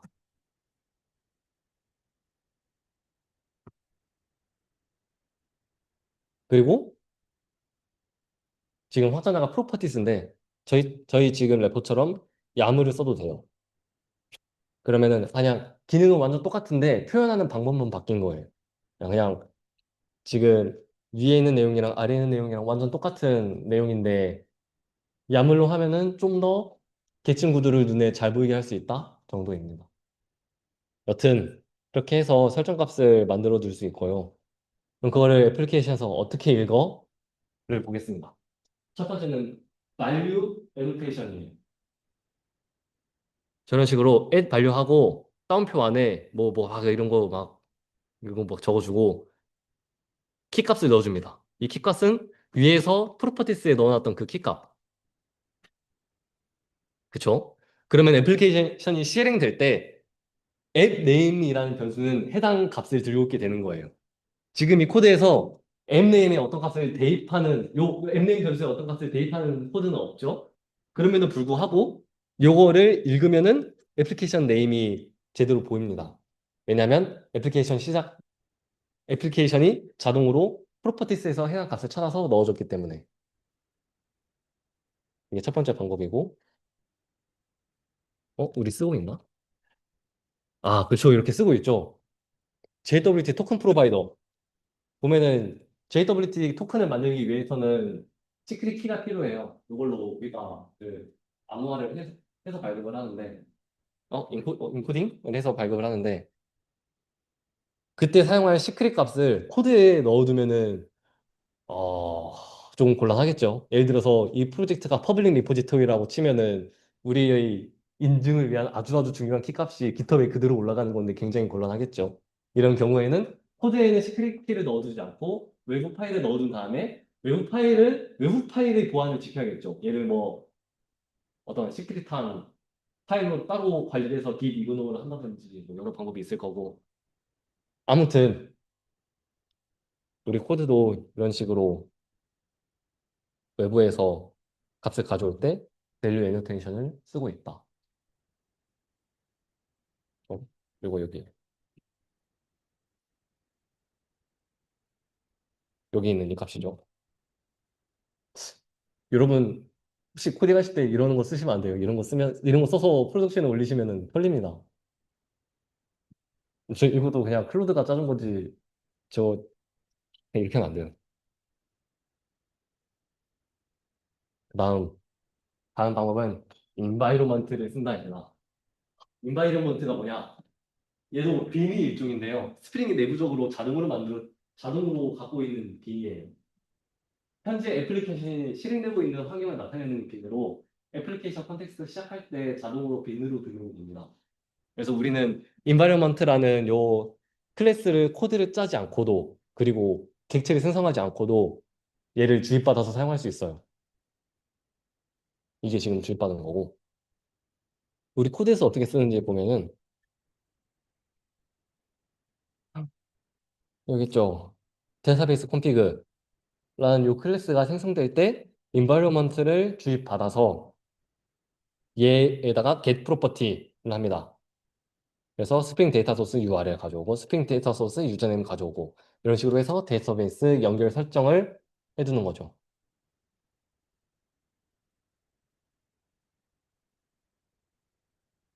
둘 중 마음에 드신 거를 쓰시면 됩니다. 그리고 프로퍼티 적용에 대해서 우선순위가 있어요. 그, 아, 살짝 헷갈리실 수 있을 것 같은 게 프로퍼티는 그냥 어떤 스프링이 가지고 있는 설정값을 말하는 개념인 거고 이 프로퍼티를 넣어주는 경우는 여러 가지가 있을 수 있어요. 그 중에 제일 먼저 설명드린 게 방금 말씀드린 프로퍼티스 또는 야물 파일. 그 파일을 이용해서 프로퍼티스를 만들 수 있다. 첫 번째. 근데 그거 말고도 다른 방법으로 프로퍼티를 넣어줄 수 있어요. 많죠? 지금 뭐 몇 개야? 15개 방법이 있습니다. 우리가 방금 얘기했던 게 컴피그 데이터, 애플리케이션 프로퍼티를 넣어줄 수 있다가 하나 있는 거고 그거 말고도 많아요. 막 OS의 환경 변수로 넣어줄 수도 있고 막 그 자바 JV의 문자로 넣어줄 수도 있고 커맨드 라인 아규먼트를 넣어줄 수도 있고 엄청 많거든요. 그럼 얘네들에 대해서 우선순위가 존재를 합니다. 네, 중요하지 않은 내용 같아서 그냥 말씀만 드리고 넘어갈게요. 여기까지 해서 질문. 아, 네. 스프레드 네, 안 넣어요. 어? 제가 듣다가 익스프레션. D 프로바이더. 네. PPT는 안 보이한 스프레드 타임. 뭐 이게 아, 네, 이거 그냥 인텔리지가 잘 읽어봐서 이렇게 보여준 거였어요. 코드상으로는 이렇게 되어 있습니다.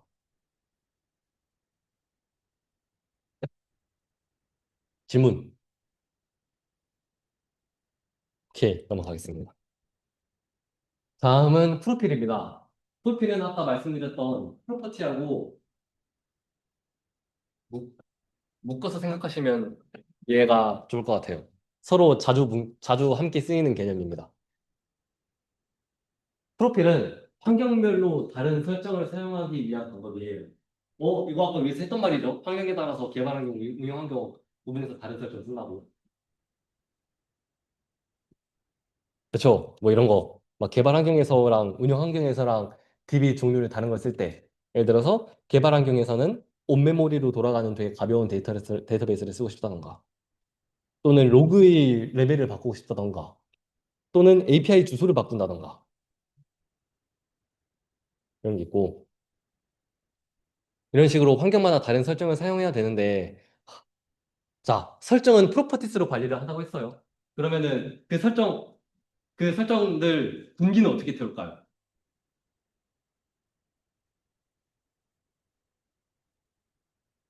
환경에 따라서 설정을 어떻게 병렬로 관리할 것인가가 문제인 거고, 그럴 때 프로필로 구분해 주시면 됩니다. 프로필은 그냥 데브, 프로드, 테스트 이런 식으로 임의로 만들 수 있는 문자열이고, 여러분이 아까 얘기했던 애플리케이션 프로퍼티스를 만드실 때 대시 붙이시고 프로필 넣으시면 해당 프로필로 실행할 때 요 이름에 맞는 프로퍼티스를 찾아서 애플리케이션이 사용하게 돼요. 그래서 보면 이런 식이죠. SRC 메인 리소스 하위에 애플리케이션 데브도 있고 프로드도 있고 테스트도 있어요.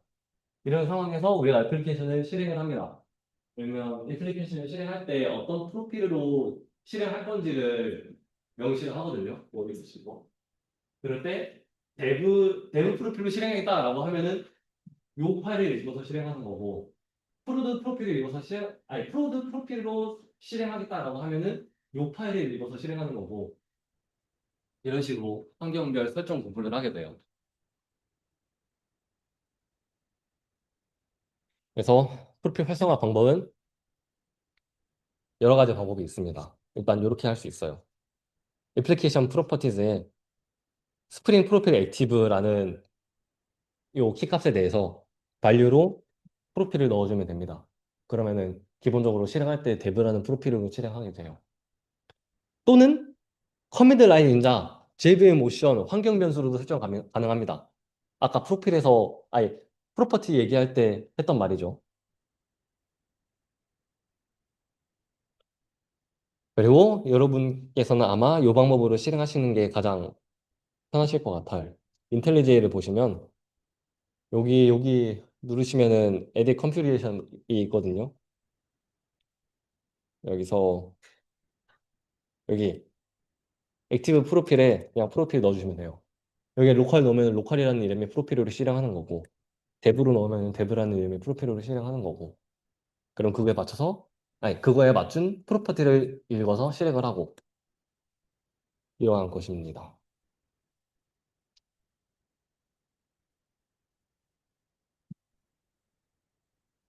이거 했던 말인데 왜 또 들어갔지?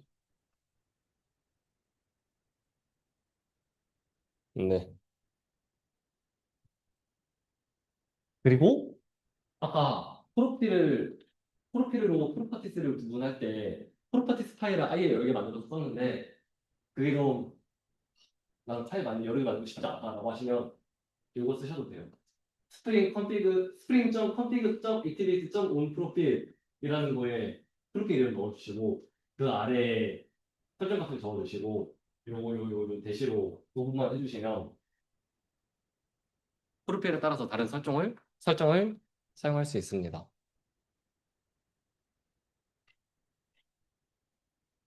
뭔가 계속 같은 말을 하고 있는 것 같죠? 이제는 애플리케이션이 있는 방법도 있는데, 저 가장 간단하게는 environment 빈을 다시 주입받아서 environment.active profiles 하면은 이걸로 그 현재 활성화되어 있는 프로필을 조회할 수가 있고요. 요거에 따라서 분기를 해서 애플리케이션 문제를 부를 수도 있겠죠. 또는 앱 프로필 어노테이션을 이용해서 빈 생성 자체를 제어할 수도 있어요. 지금 데이터베이스 컨피그라는 요 컨피그레이션이 두 개가 있는데 얘네가 지금 생성하는 내용이 다르죠. H2라는 되게 가벼운 인메모리 DB를 쓰는 설정이 하나 있고 MySQL을 쓰는 설정이 있는데 우리가 대부에서는 H2 쓰고 싶고 프로드에서는 MySQL 쓰고 싶다고 가정을 해볼게요. 그럼 이때 요 데이터베이스 컨피그라는 빈 자체의 생성 여부를 결정할 수 있으면 됐죠. 그래서 컨피그에다가 프로필을 붙입니다. 프로필하고 데브를 넣어놨으면 데브 프로필로 실행됐을 때만 요 빈이 생성되는 거예요. 그리고 얘 여기는 지금 프로필하고 프로드가 붙어 있으니까 프로필을 실행했을 때 얘가 생성되는 거죠. 그리고 반대로 얘는 생성되지 않는 것입니다. 이런 식으로도 제어할 수 있다.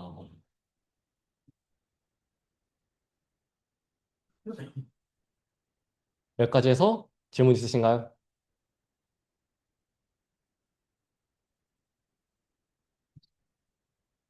네. 다음은 딱 두 개 남았습니다. 스웨거입니다. 스웨거는 HTTP API를 문서화하고 테스트하는 도구입니다. 오픈 API 명세에 따라서 문서를 만들어 줍니다. 어려운 말이 많아요.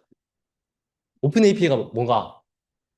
오픈 API는 문서화 양식 표준이에요. 정말 그냥 간단하고 문서 양식 표준이고 풀네임으로는 오픈 API 스페시피케이션 OAS라고 부릅니다. 우리가 지금 하고자 하는 게 뭐냐면 프론트 개발자하고 소통을 하는 거예요. 내가 만든 API는 이런 엔드포인트를 가지고 있고 이런 입력을 받아서 이런 출력을 내놔라는 거를 프론트 개발자한테 말하고 싶은데 어떤 정해진 표준이 없는 상태에서 그냥 내가 하고 싶은 대로 말하면은 되게 헷갈리겠죠? 정해진 표준이 있으면 좋겠죠? 그게 OAS입니다. 그래서 우리는 OAS에 맞춰서 API 명세를 제공하고 싶어요. 근데 맞추기가 귀찮은 거죠. 나 OS가 뭔지 모르는데 이거 어떻게 또 알아보고 공부하고. 또 이거 만들어주면 GUI, 이쁜 UI로 보여주면 좋을 텐데. 나 서버 개발자여가지고 UI 만드는 것도 못하는데 어떻게 하지? 를 해결해 주는 게 스웨거라는 툴입니다. OAS는 명세, 어떤 표준인 거고, 스웨거는 그 명세에 맞춰서 UI를 제공해 주는 툴이에요. 그래서 이런 식으로, 그냥 그거를 먼저 볼까요? 예시를 먼저 봅시다. 소니티티의 스웨거를 볼까요?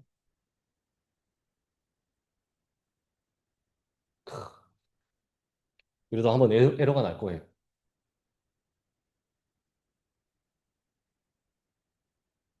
보통 나더라고요.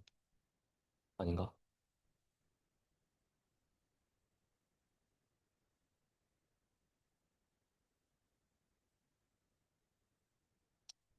잠시만 기다려 봅시다. 이제 됨.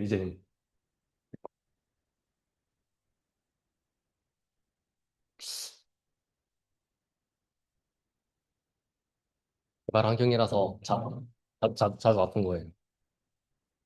이따 다시 보죠. 어떻게 쓰면 되냐면, 요 그래드 의존성을 하나 추가를 해줍니다. 우리 다른 라이브러리를 쓸 때처럼 스프링도 어쩌고 요거를 잘 추가를 해주면, 추가를 한 것만으로도 우리가 코드에 선언해둔 컨트롤러를 싹 스캔을 해서 그걸로 문서를 만들어줘요. 게다가 커스텀이 필요한 경우에는 이런 식으로 YAML 또는 요 오픈 API 뭐 컨피그 빈을 만든다던가 또는 컨트롤러에 어노테이션을 추가로 붙인다던가 해서 좀 더 자세한 문서를 만들 수 있습니다. 예를 들면은 스웨거에 그런 기능도 있거든요. API를 직접 찔러보는 테스트를 할 수 있는 기능도 있거든요. 그럴 때 인증이 필요하면은 그 오스리데이션 토큰 같은 걸 넣어줘야 될 텐데 그 토큰을 넣어주는 커스텀도 이런 방법으로 할 수 있어요. 아니, 보이면 좋은데 안 보이네요.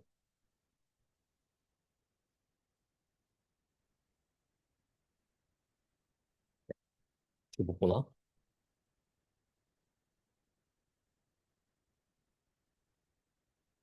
아, 여기 있다. 식샤. 식샤 API를 봅시다. 이게 스웨거예요. 보면은 어, 이런 식으로 API들을 볼 수 있습니다. 개발자는 그냥 요 프론트를 띄우기 위한 별도 서버를 구축하지 않더라도 그냥 어노테이션 좀 잘 달아주고 의존성 잘 추가해주면은 이런 식으로 API 엔드포인트하고 HTTP 메서드하고 필요한 입력과 출력 그리고 테스트 해볼 수 있는 기능까지 여기에 막 이렇게 하면 날아가겠죠? 요청이. 이게 스웨거입니다. 그래서 여러분 이번 조별 과제로도 스웨거를 만드는 게 있어요. 간단합니다. 스웨거에 대해서 추가 질문 넘어갈게요. 다음은 CORS입니다.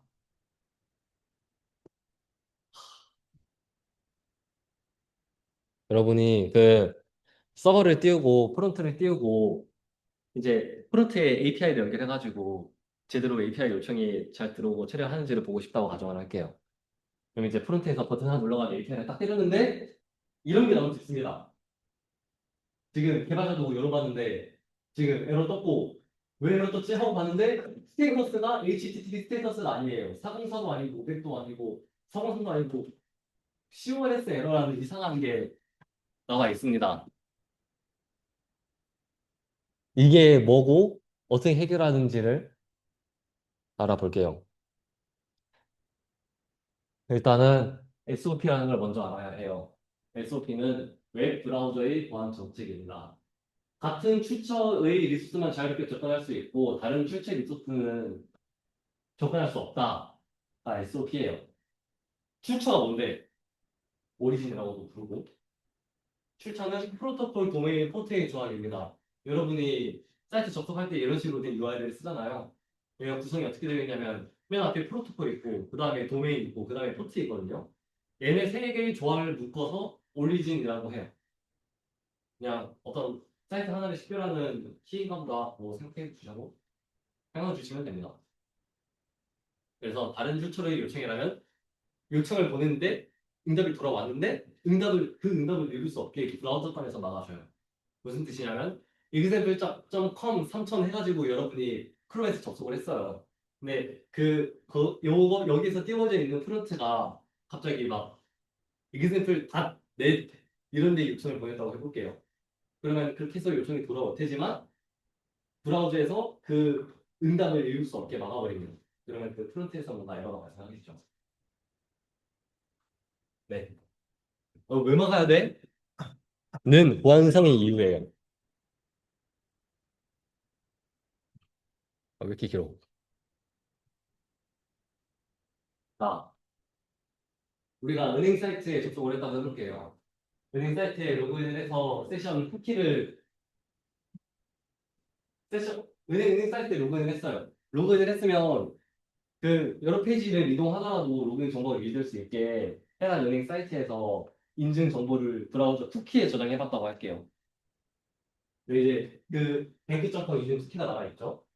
그 상태에서 그 브라우저 그 뱅크점퍼 접속했다가 제가 잠깐 다른 사이트에 갈 수도 있죠. 아, 이 사이트로 가서 뭐를 찾아봐야지. 근데 알고 보니 그 사이트가 악의적인 사이트였던 거죠. 이불닷컴. 그리고 이제 이불닷컴에서 무슨 일을 할 수 있냐면 몰래 자바스크립트를 실행할 수 있습니다. 뱅크.com. 제가 방금 접속했던 그 뱅크.com의 API를 때려볼 수 있어요. 그러면은 때릴 때 이 API를 때릴 때 브라우저에 담겨있는 쿠키를 가져다가 요청을 할 거거든요. 지금 근데 브라우저에 쿠키에 뱅크.com 인증 쿠키가 담겨 있잖아요. 만약에 이 인증 쿠키가 없었으면은 요 예비교.com에서 뱅크에 API를 때리더라도 인증되지 않은 요청이니까 알아서 잘 막아줬을 텐데 하필 요 인증 쿠키가 남아져 있으니까 뱅크.com에서는 얘를 되게 타당한 요청으로 보고 처리를 해주는 거죠. 만약에 이게 누구한테 100만 원 이체였으면 상당히 문제가 되겠죠. 또는 뭐 이런 식의 과정으로 개인정보를 탈취할 수도 있는 겁니다. 여기서 문제점이 뭘까요? 어디를 막아야 될까요? 첫 번째는 이 다른 사이트 자바스크립트가 요 뱅크.com 인증 쿠키를 애초에 읽으면 안 되겠죠? 그거에 대해서는 막 뭐 이상한 다른 좀 더 보안이 되는 쿠키를 쓴다 이런 방법도 있는데 그거는 일단 이 스코프에서는 제외할게요. 그것도 방법입니다. 사실 그게 좀 더 근본적인 거 같아요. 그리고 다음 두 번째 해결책으로는 에밀.com에서 뱅크.com의 API를 못 때리게 여기서 막는다. 입니다. 또는 이렇게 때렸더라도 그 응답을 받을 수 없게 한다. 그리고 SOP는 두 번째를 막아서 이 문제를 해결하는 방법인 거죠. 그래서 SOP가 있는 상황에서는 악의 사이트가 그 자바스크립트 때렸을 때 응답이 돌아오더라도 브라우저 단에서 얘를 못 읽게 막습니다. 그러면 여기서 개인정보 탈취가 불가능해지는 거죠.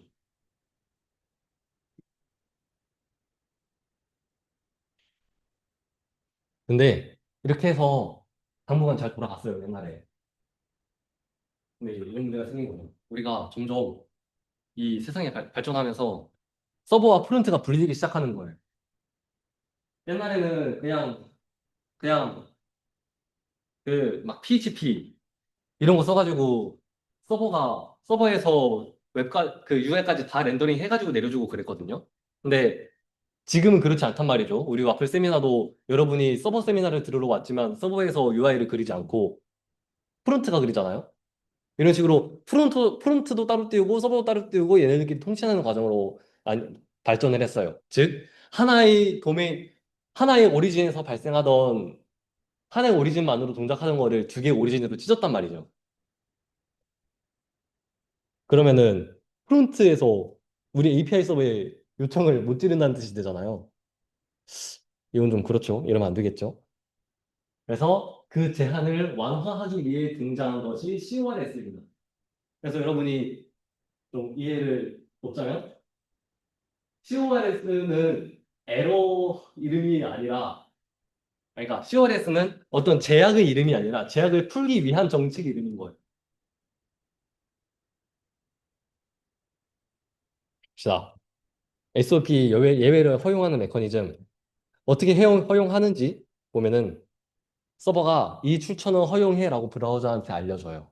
그럼 이제 브라우저는 이거는 서버가 허용한 출처니까 이거는 응답 읽을 수 있게 해야겠다라고 판단을 하는 겁니다. 이런 거죠.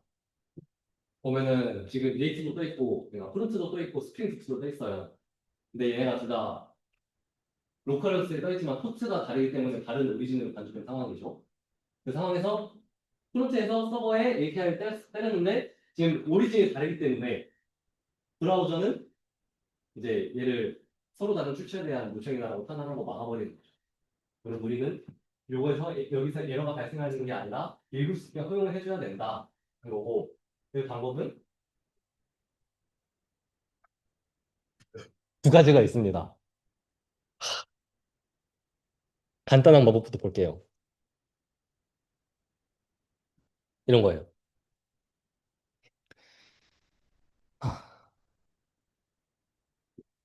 아까랑 똑같이 요청이 왔는데 서버에서 응답 패드를 하나 설정해서 내려줍니다. 액세스 컨트롤 얼로 오리진이라는 해서고 여기에 오리진을 넣어주는 거예요. 이 오리진에서 오는 이 오리진으로부터 오는 요청은 읽을 수 있게 허용해줘 라고 브라우저한테 얘기를 하는 거죠. 그러면은 브라우저 입장에서는 이 요청이 대한 응답이 들어왔을 때, 아, 액세스 컨트롤로 오리진 네, 이 지금 접수되어 있는 프론트가 포함되어 있네? 라고 확인하고 요청을 읽을 수 있게, 아니, 응답을 읽을 수 있게 해주는 겁니다. 좋죠.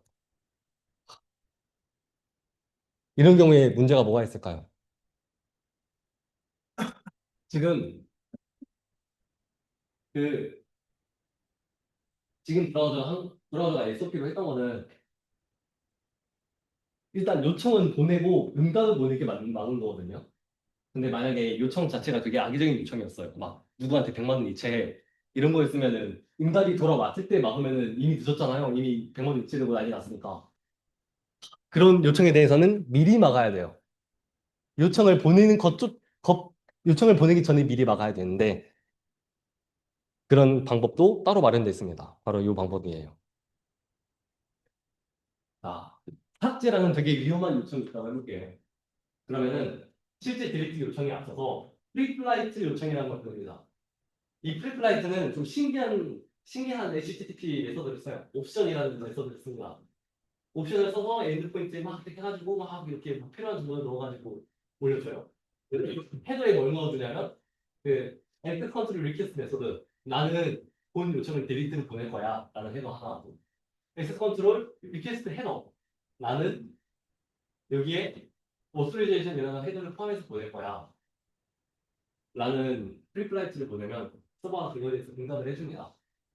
아 이렇게 보낼 거야? 알았어. 그러면은 나는 내가 허용하는 내가 CRS를 허용하는 조건이 두 가지가 있는데 그 조건은 뭐냐면 로컬호스트 3000을 허용해 줄 거고 그리고 메서드로는 get post to delete 허용해 줄 거고 헤더로는 authorization을 허용해 줄게. 그리고 이거 맨날 옵션 리퀘스트 계속 보내면 너도 귀찮으니까 앞으로 1시간 동안은 옵션 다시 안 보내도 돼. 라는 응답을 해줍니다. 그럼 이제 브라우저가 받아요. 오케이. 그럼 나 이제 다음 응답 보낼 수 있구나. 아니, 다음 요청 보낼 수 있구나 하고 실제 본 요청을 보냅니다. 딜리. 그래서 딜릿이 가기 전에 프리플라이트 요청을 먼저 보내봄으로써 서버에서 얘를 신뢰해도 될지 안 될지를 내려줄 수 있다.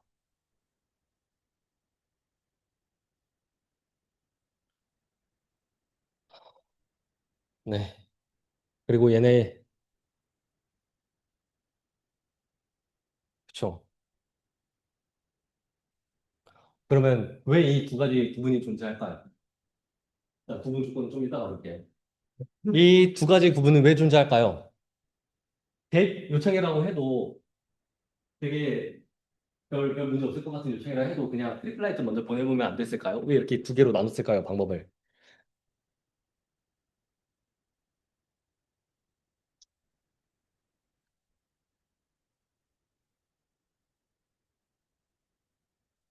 아, 죄송. 잠시만요.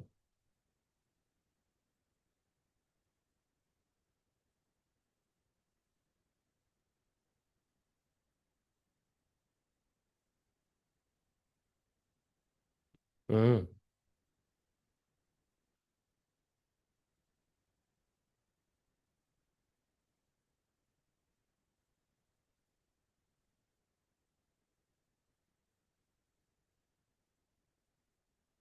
프리플라이트를, 프리플라이트가 왜 도입되는지를 먼저 생각을 해볼까요? 그게 좀 더 편하나?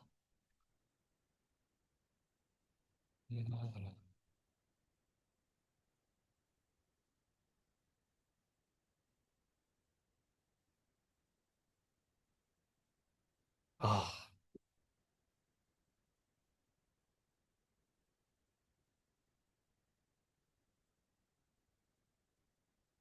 오케이.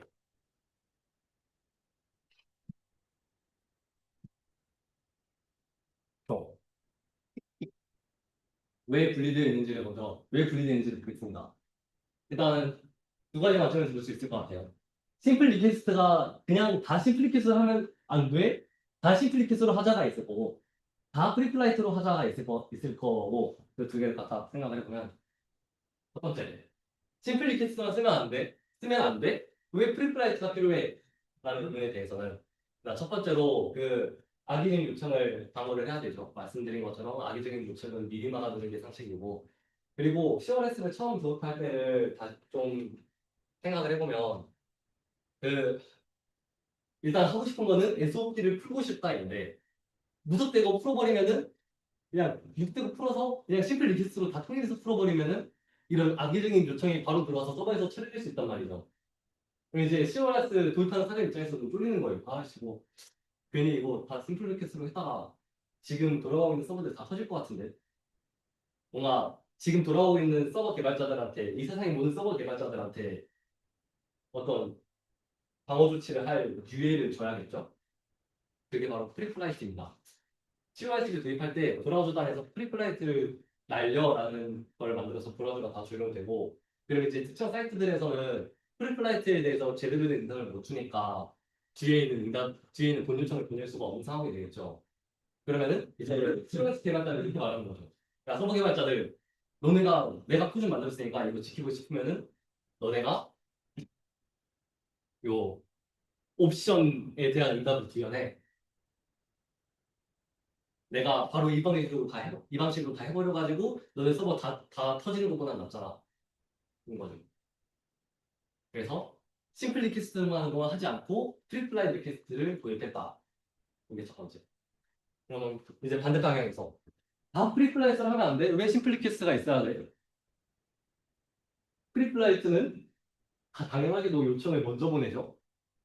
이거는 일단 네트워크 대역폭을 두 배로 소비하는 거잖아요, 사실. 되게 비효율적이죠. 이거를 굳이 모든 방법에 다 적용할 필요가 있을까? 하면 그건 아니죠. 그리고 추가로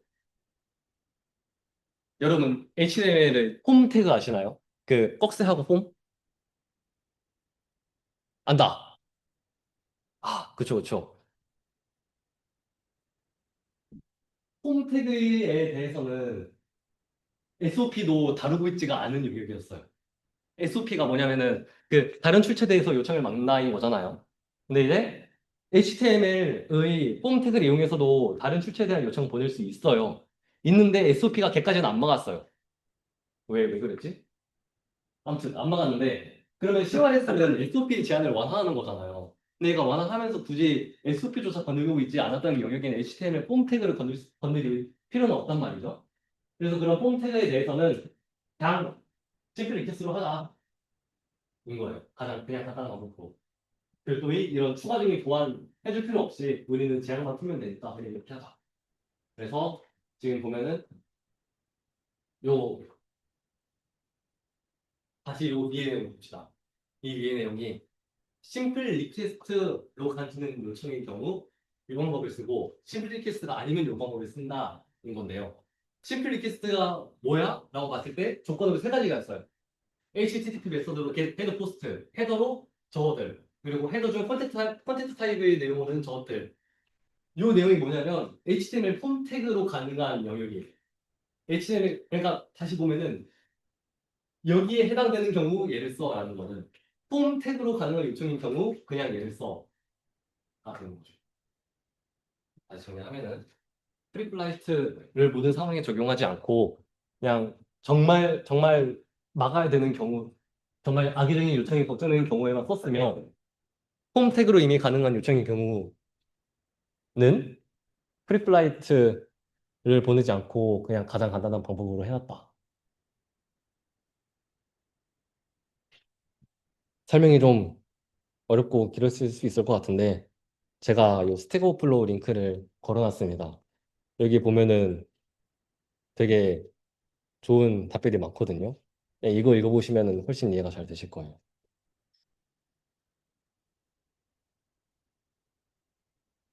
재현도 가능합니다. 여러분, 이런 HTML 파일을 만들어서 로컬에서 브라우저를 열어보시면 CLS 에러를 볼 수 있어요. 여러분 서버에 get API 헬로 이런 대충 헬로 월드 이런 문자를 내려주는 되게 간단한 API 만들어놓고 이런 HTML 작성해 보시고 얘를 파일로 만들어서 그 HTML 파일을 로컬에서 띄워보세요. 그러면은 어떤 식으로 열리냐면은 파일을 갖고 있었나? 막 이런 식으로 열리거든요. 파일하고, 일단 프로토콜 자체가 파일이고, 막 막 무슨 파일 경로 해가지고 점 HTML 이런 식으로 열려요. 그러면은 오리진은 지금 열리는 오리진은 파일 어쩌고저쩌고인 건데 내가 쏘는 API는 로컬호스트 8080 API 해놓잖아요. 지금 오리진이 다른 거죠. 애초에 지금 프로토콜 부터가 다르죠. 그럼 다른 오리진이기 때문에 브라우저에서 CORS 에러를 띄워요. 요거는 집에 가서 한번 해보시죠. 그럼 요거 하면은 정확히 요 화면을 보실 수 있습니다.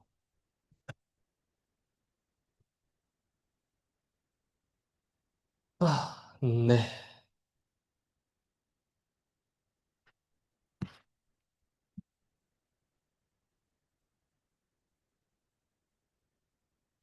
그래서 CORS 어떻게 대응해? CORS 에러가 뭔지 알았어. SF가 뭔지 대충 알겠어.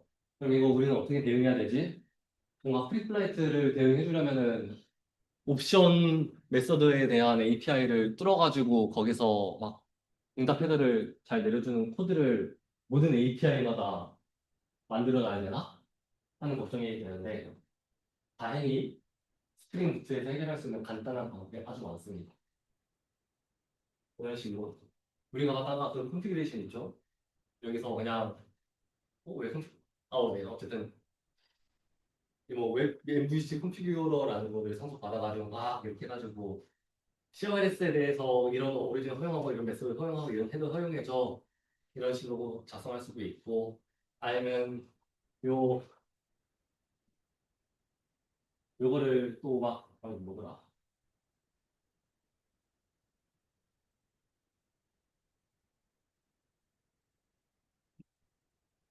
어? 똑같은 거 아니야? 죄송해요. 어쨌든 이런 식으로 간단한 코드 한 줄만 두면은 다른 모든 API에 옵션 API를 추가해둘 필요 없이 대응이 가능합니다. 아, 이거 야멜 가져오는 거. 그리고 막 at cross origin annotation 하나 띡 붙여가지고 해결하는 것도 있고 스프링 시큐리티라는 모듈을 붙여가지고 해결하는 것도 있고 간단한 여러 방법이 있어요. 이것 중에서 마음에 드시는 걸 쓰시면 됩니다. 아마 토이 프로젝트 하실 때 모바일 그 여러분이 프론트랑 같이 일을 할 때 모바일 그러니까 안드로이드나 iOS하고 같이 할 수도 있고 웹하고 같이 할 수도 있거든요. 안드로이드나 iOS랑 같이 하시면 CORS가 아마 발생 안 할 거예요. 그냥 브라우저를 쓰는 게 아니니까. 네, 웹하고 같이 협업을 하신다면 아마 발생할 겁니다. 그럼 이제 프론트 개발자들이 이거 왜 CORS 에러 뜨는데? 라고 했을 때 여러분이 수정해줘야 되는 거죠. 이거는 서버에서 수정해줘야 되는 에러니까요. 그래서 잠깐 보시고 나중에 또 필요하실 때 꺼내서 쓰시면 되겠습니다. 이제 과제 소개만 하고 마무리하겠습니다. 난 모각작 있고요. 여러분 파이팅 하세요. 시간표 기능 구현이라는 조별 과제가 나갑니다. 자, 리드미를 볼까요?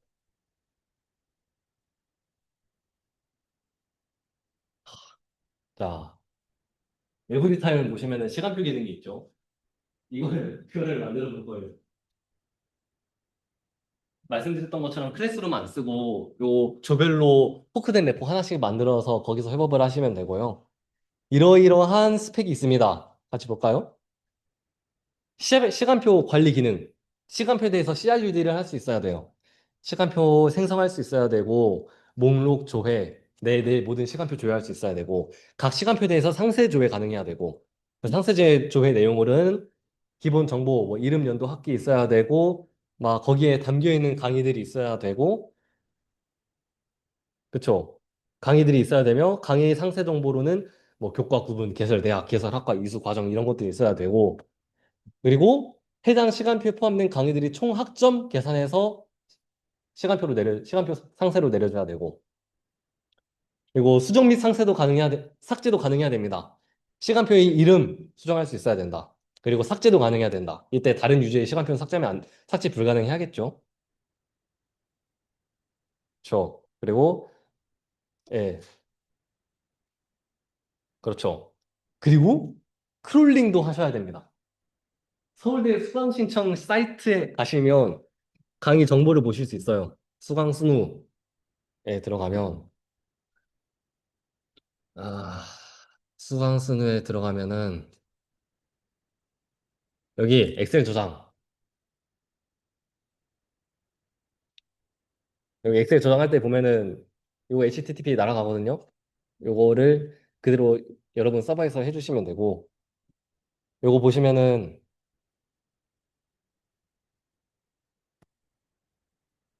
이렇게 이번 학기의 강좌 정보가 나와 있습니다.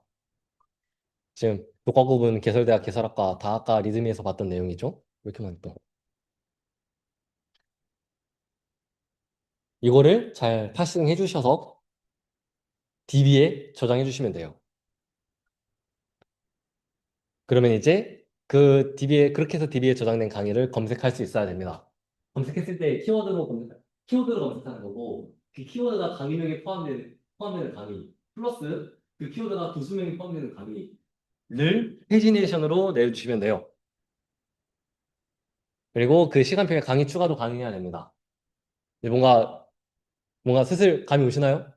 시간표 뭔가 DB 모델링 할 감이 오실 거예요. 뭔가 그쵸. 시간표하고 강의하고 뭐 대 뭐 관계해야 될지 이런 거를 고민해 보시면 되고 그리고 이미 추가되어 있는 강의하고 시간이 중복되면은 에러 내야 되고 시간표에 추가된 강의를 다시 제거할 수 있어야 되고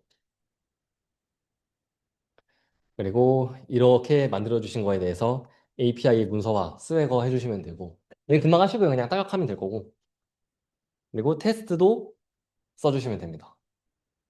그리고 여기 서울대 여러분께서 제일 막막하실 부분이 아마 요 크롤링 하는 부분일 것 같은데 다행히 크롤링 하는 거는 우리 스노티티 코드를 봐주시면 됩니다. 많이 많이 봐주세요. 보면은 스노티티 퍼블릭 레포거든요. 깃허브에 와플 스튜디오 오르가니제이션 찾으셔가지고 여기 있어요. 깃허브 와플 스튜디오 스노티티 여기 있죠. 요 그냥 클론 하시면 되거든요.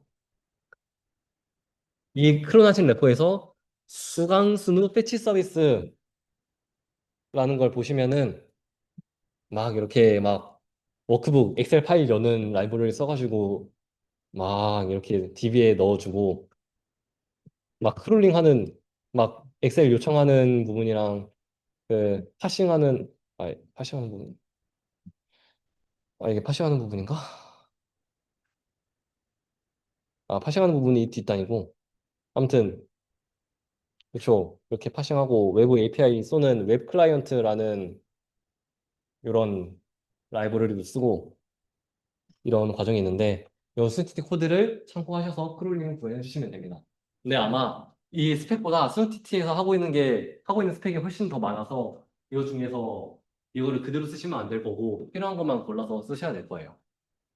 그리고 추가로 스노티티 서버는 스프링 MVC가 아닙니다. 스프링 MVC가 아니라 웹플럭스라는 그 하나의 MVC는 요청마다 스레드를 만들어가지고 쓰는데 웹플럭스는 MVC하고는 아예 다른 프레임워크예요. 그냥 한 스레드만 가지고 아니 적은 수의 스레드만 가지고 여러 요청이 한 스레드를 공유하게 해서 효율적으로 돌게 하는 그런 프레임워크인데 그래서 보시면은 아예 아키텍처가 다르다 보니까 이 수업의 내용을 하고는 조금 다른 코드로 보이실 수 있어요. 그러나 여기 수강 쓰는 패치 서비스 이 부분만 보시면은 문제 없으실 것입니다. 네. 그리고 이번 과제의 목표는 여러분께서 어, 협업 경험 그리고 직접 DB랑 API 엔드포인트 처음부터 다 설계해 보는 것. 요게 이 과제의 목표예요. 그래서 테스트가 있긴 한데 타임 테이블 인테그레이션 테스트를 보시면 이게 스노티티구나. 아무것도 없거든요. DTO조차 없고 엔드포인트도 없고 아무것도 없어요. 여러분이 이제 여기서 요 테스트부터 직접 작성해 주시면 됩니다. 이번에 테스트 작성하는 연습부터 같이 해보시면 돼요. 그리고 스펙에 좀 애매한 부분이 있을 수 있어요. 예를 들어서, 요 시간표 생성할 때 이름 중복돼야 돼요? 아니, 중복 허용해야 돼요? 이런 질문. 또는, 뭐, 뭐, 뭐, 그, 시간표 목록 조회할 때 페이지 네이션이 있어야 돼요? 이런 되게 애매한 부분들이 있을 수도 있는데, 이런 것들은 여러분께서 자체적으로 판단해 주시면 되겠습니다. 되게 그냥 뭔가 엣지 케이스에 대해서 정의하고 고려하는 연습을 한다라고 봐주시면 되고, 만약에 판단 기준이 잘 안 선다라고 했을 때는 세미나장을 태그해 주세요. 그러면은 같이 고민을 하겠습니다. 네. 그래서 다행히 내용이 좀 많지만 듀가 무려 한 달이 남아 있습니다. 한 달? 네. 11월 5일까지고요. 즉, 저희 다음 세미나도 11월 8일, 앞으로 약 한 달 뒤에요. 한 달 동안 좋은 분들과 모학적도 하시고 같이 조율 과제도 하시고 많은 경험을 얻어 가시길 바랍니다. 아, 그리고 스웨거랑 테스트를 잘 짜주세요. 저희가 이거는 테스트를 돌려가지고 자르는 게 아니라 저희가 코드 직접 볼 거라서 스웨거랑 테스트를 잘 짜주셔야 저희가 잘 볼 수 있습니다. 그렇지 않으면은 여러분이 짠 코드를 제대로 못 보고 되게 안 좋은 코드로 볼 수도 있으니 잘 설명을 해주시면 좋겠고, 이렇게 해서 여러 조의 11개 조인가요? 그 11개 조의 코드 중에 가장 잘 된 코드를 모범 답안으로 제공할 거예요. 그대로 제공하는 건 아니고 살짝 이제 저희가 손볼 부분 손 보고 해서 다음 과제의 레포에 모범 답안으로 넣어둘 예정입니다. 그래서 잘 써주시면 감사하겠습니다. 아, 네. 과제 관련해서 질문 있으신가요? 오케이.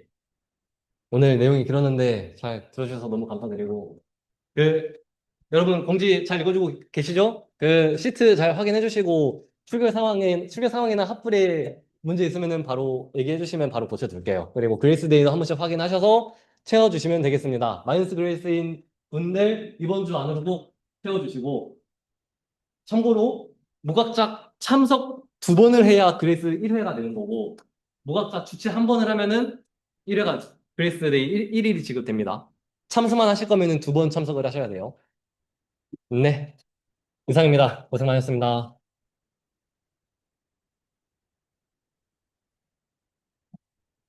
오! 화면 공유 안 했나?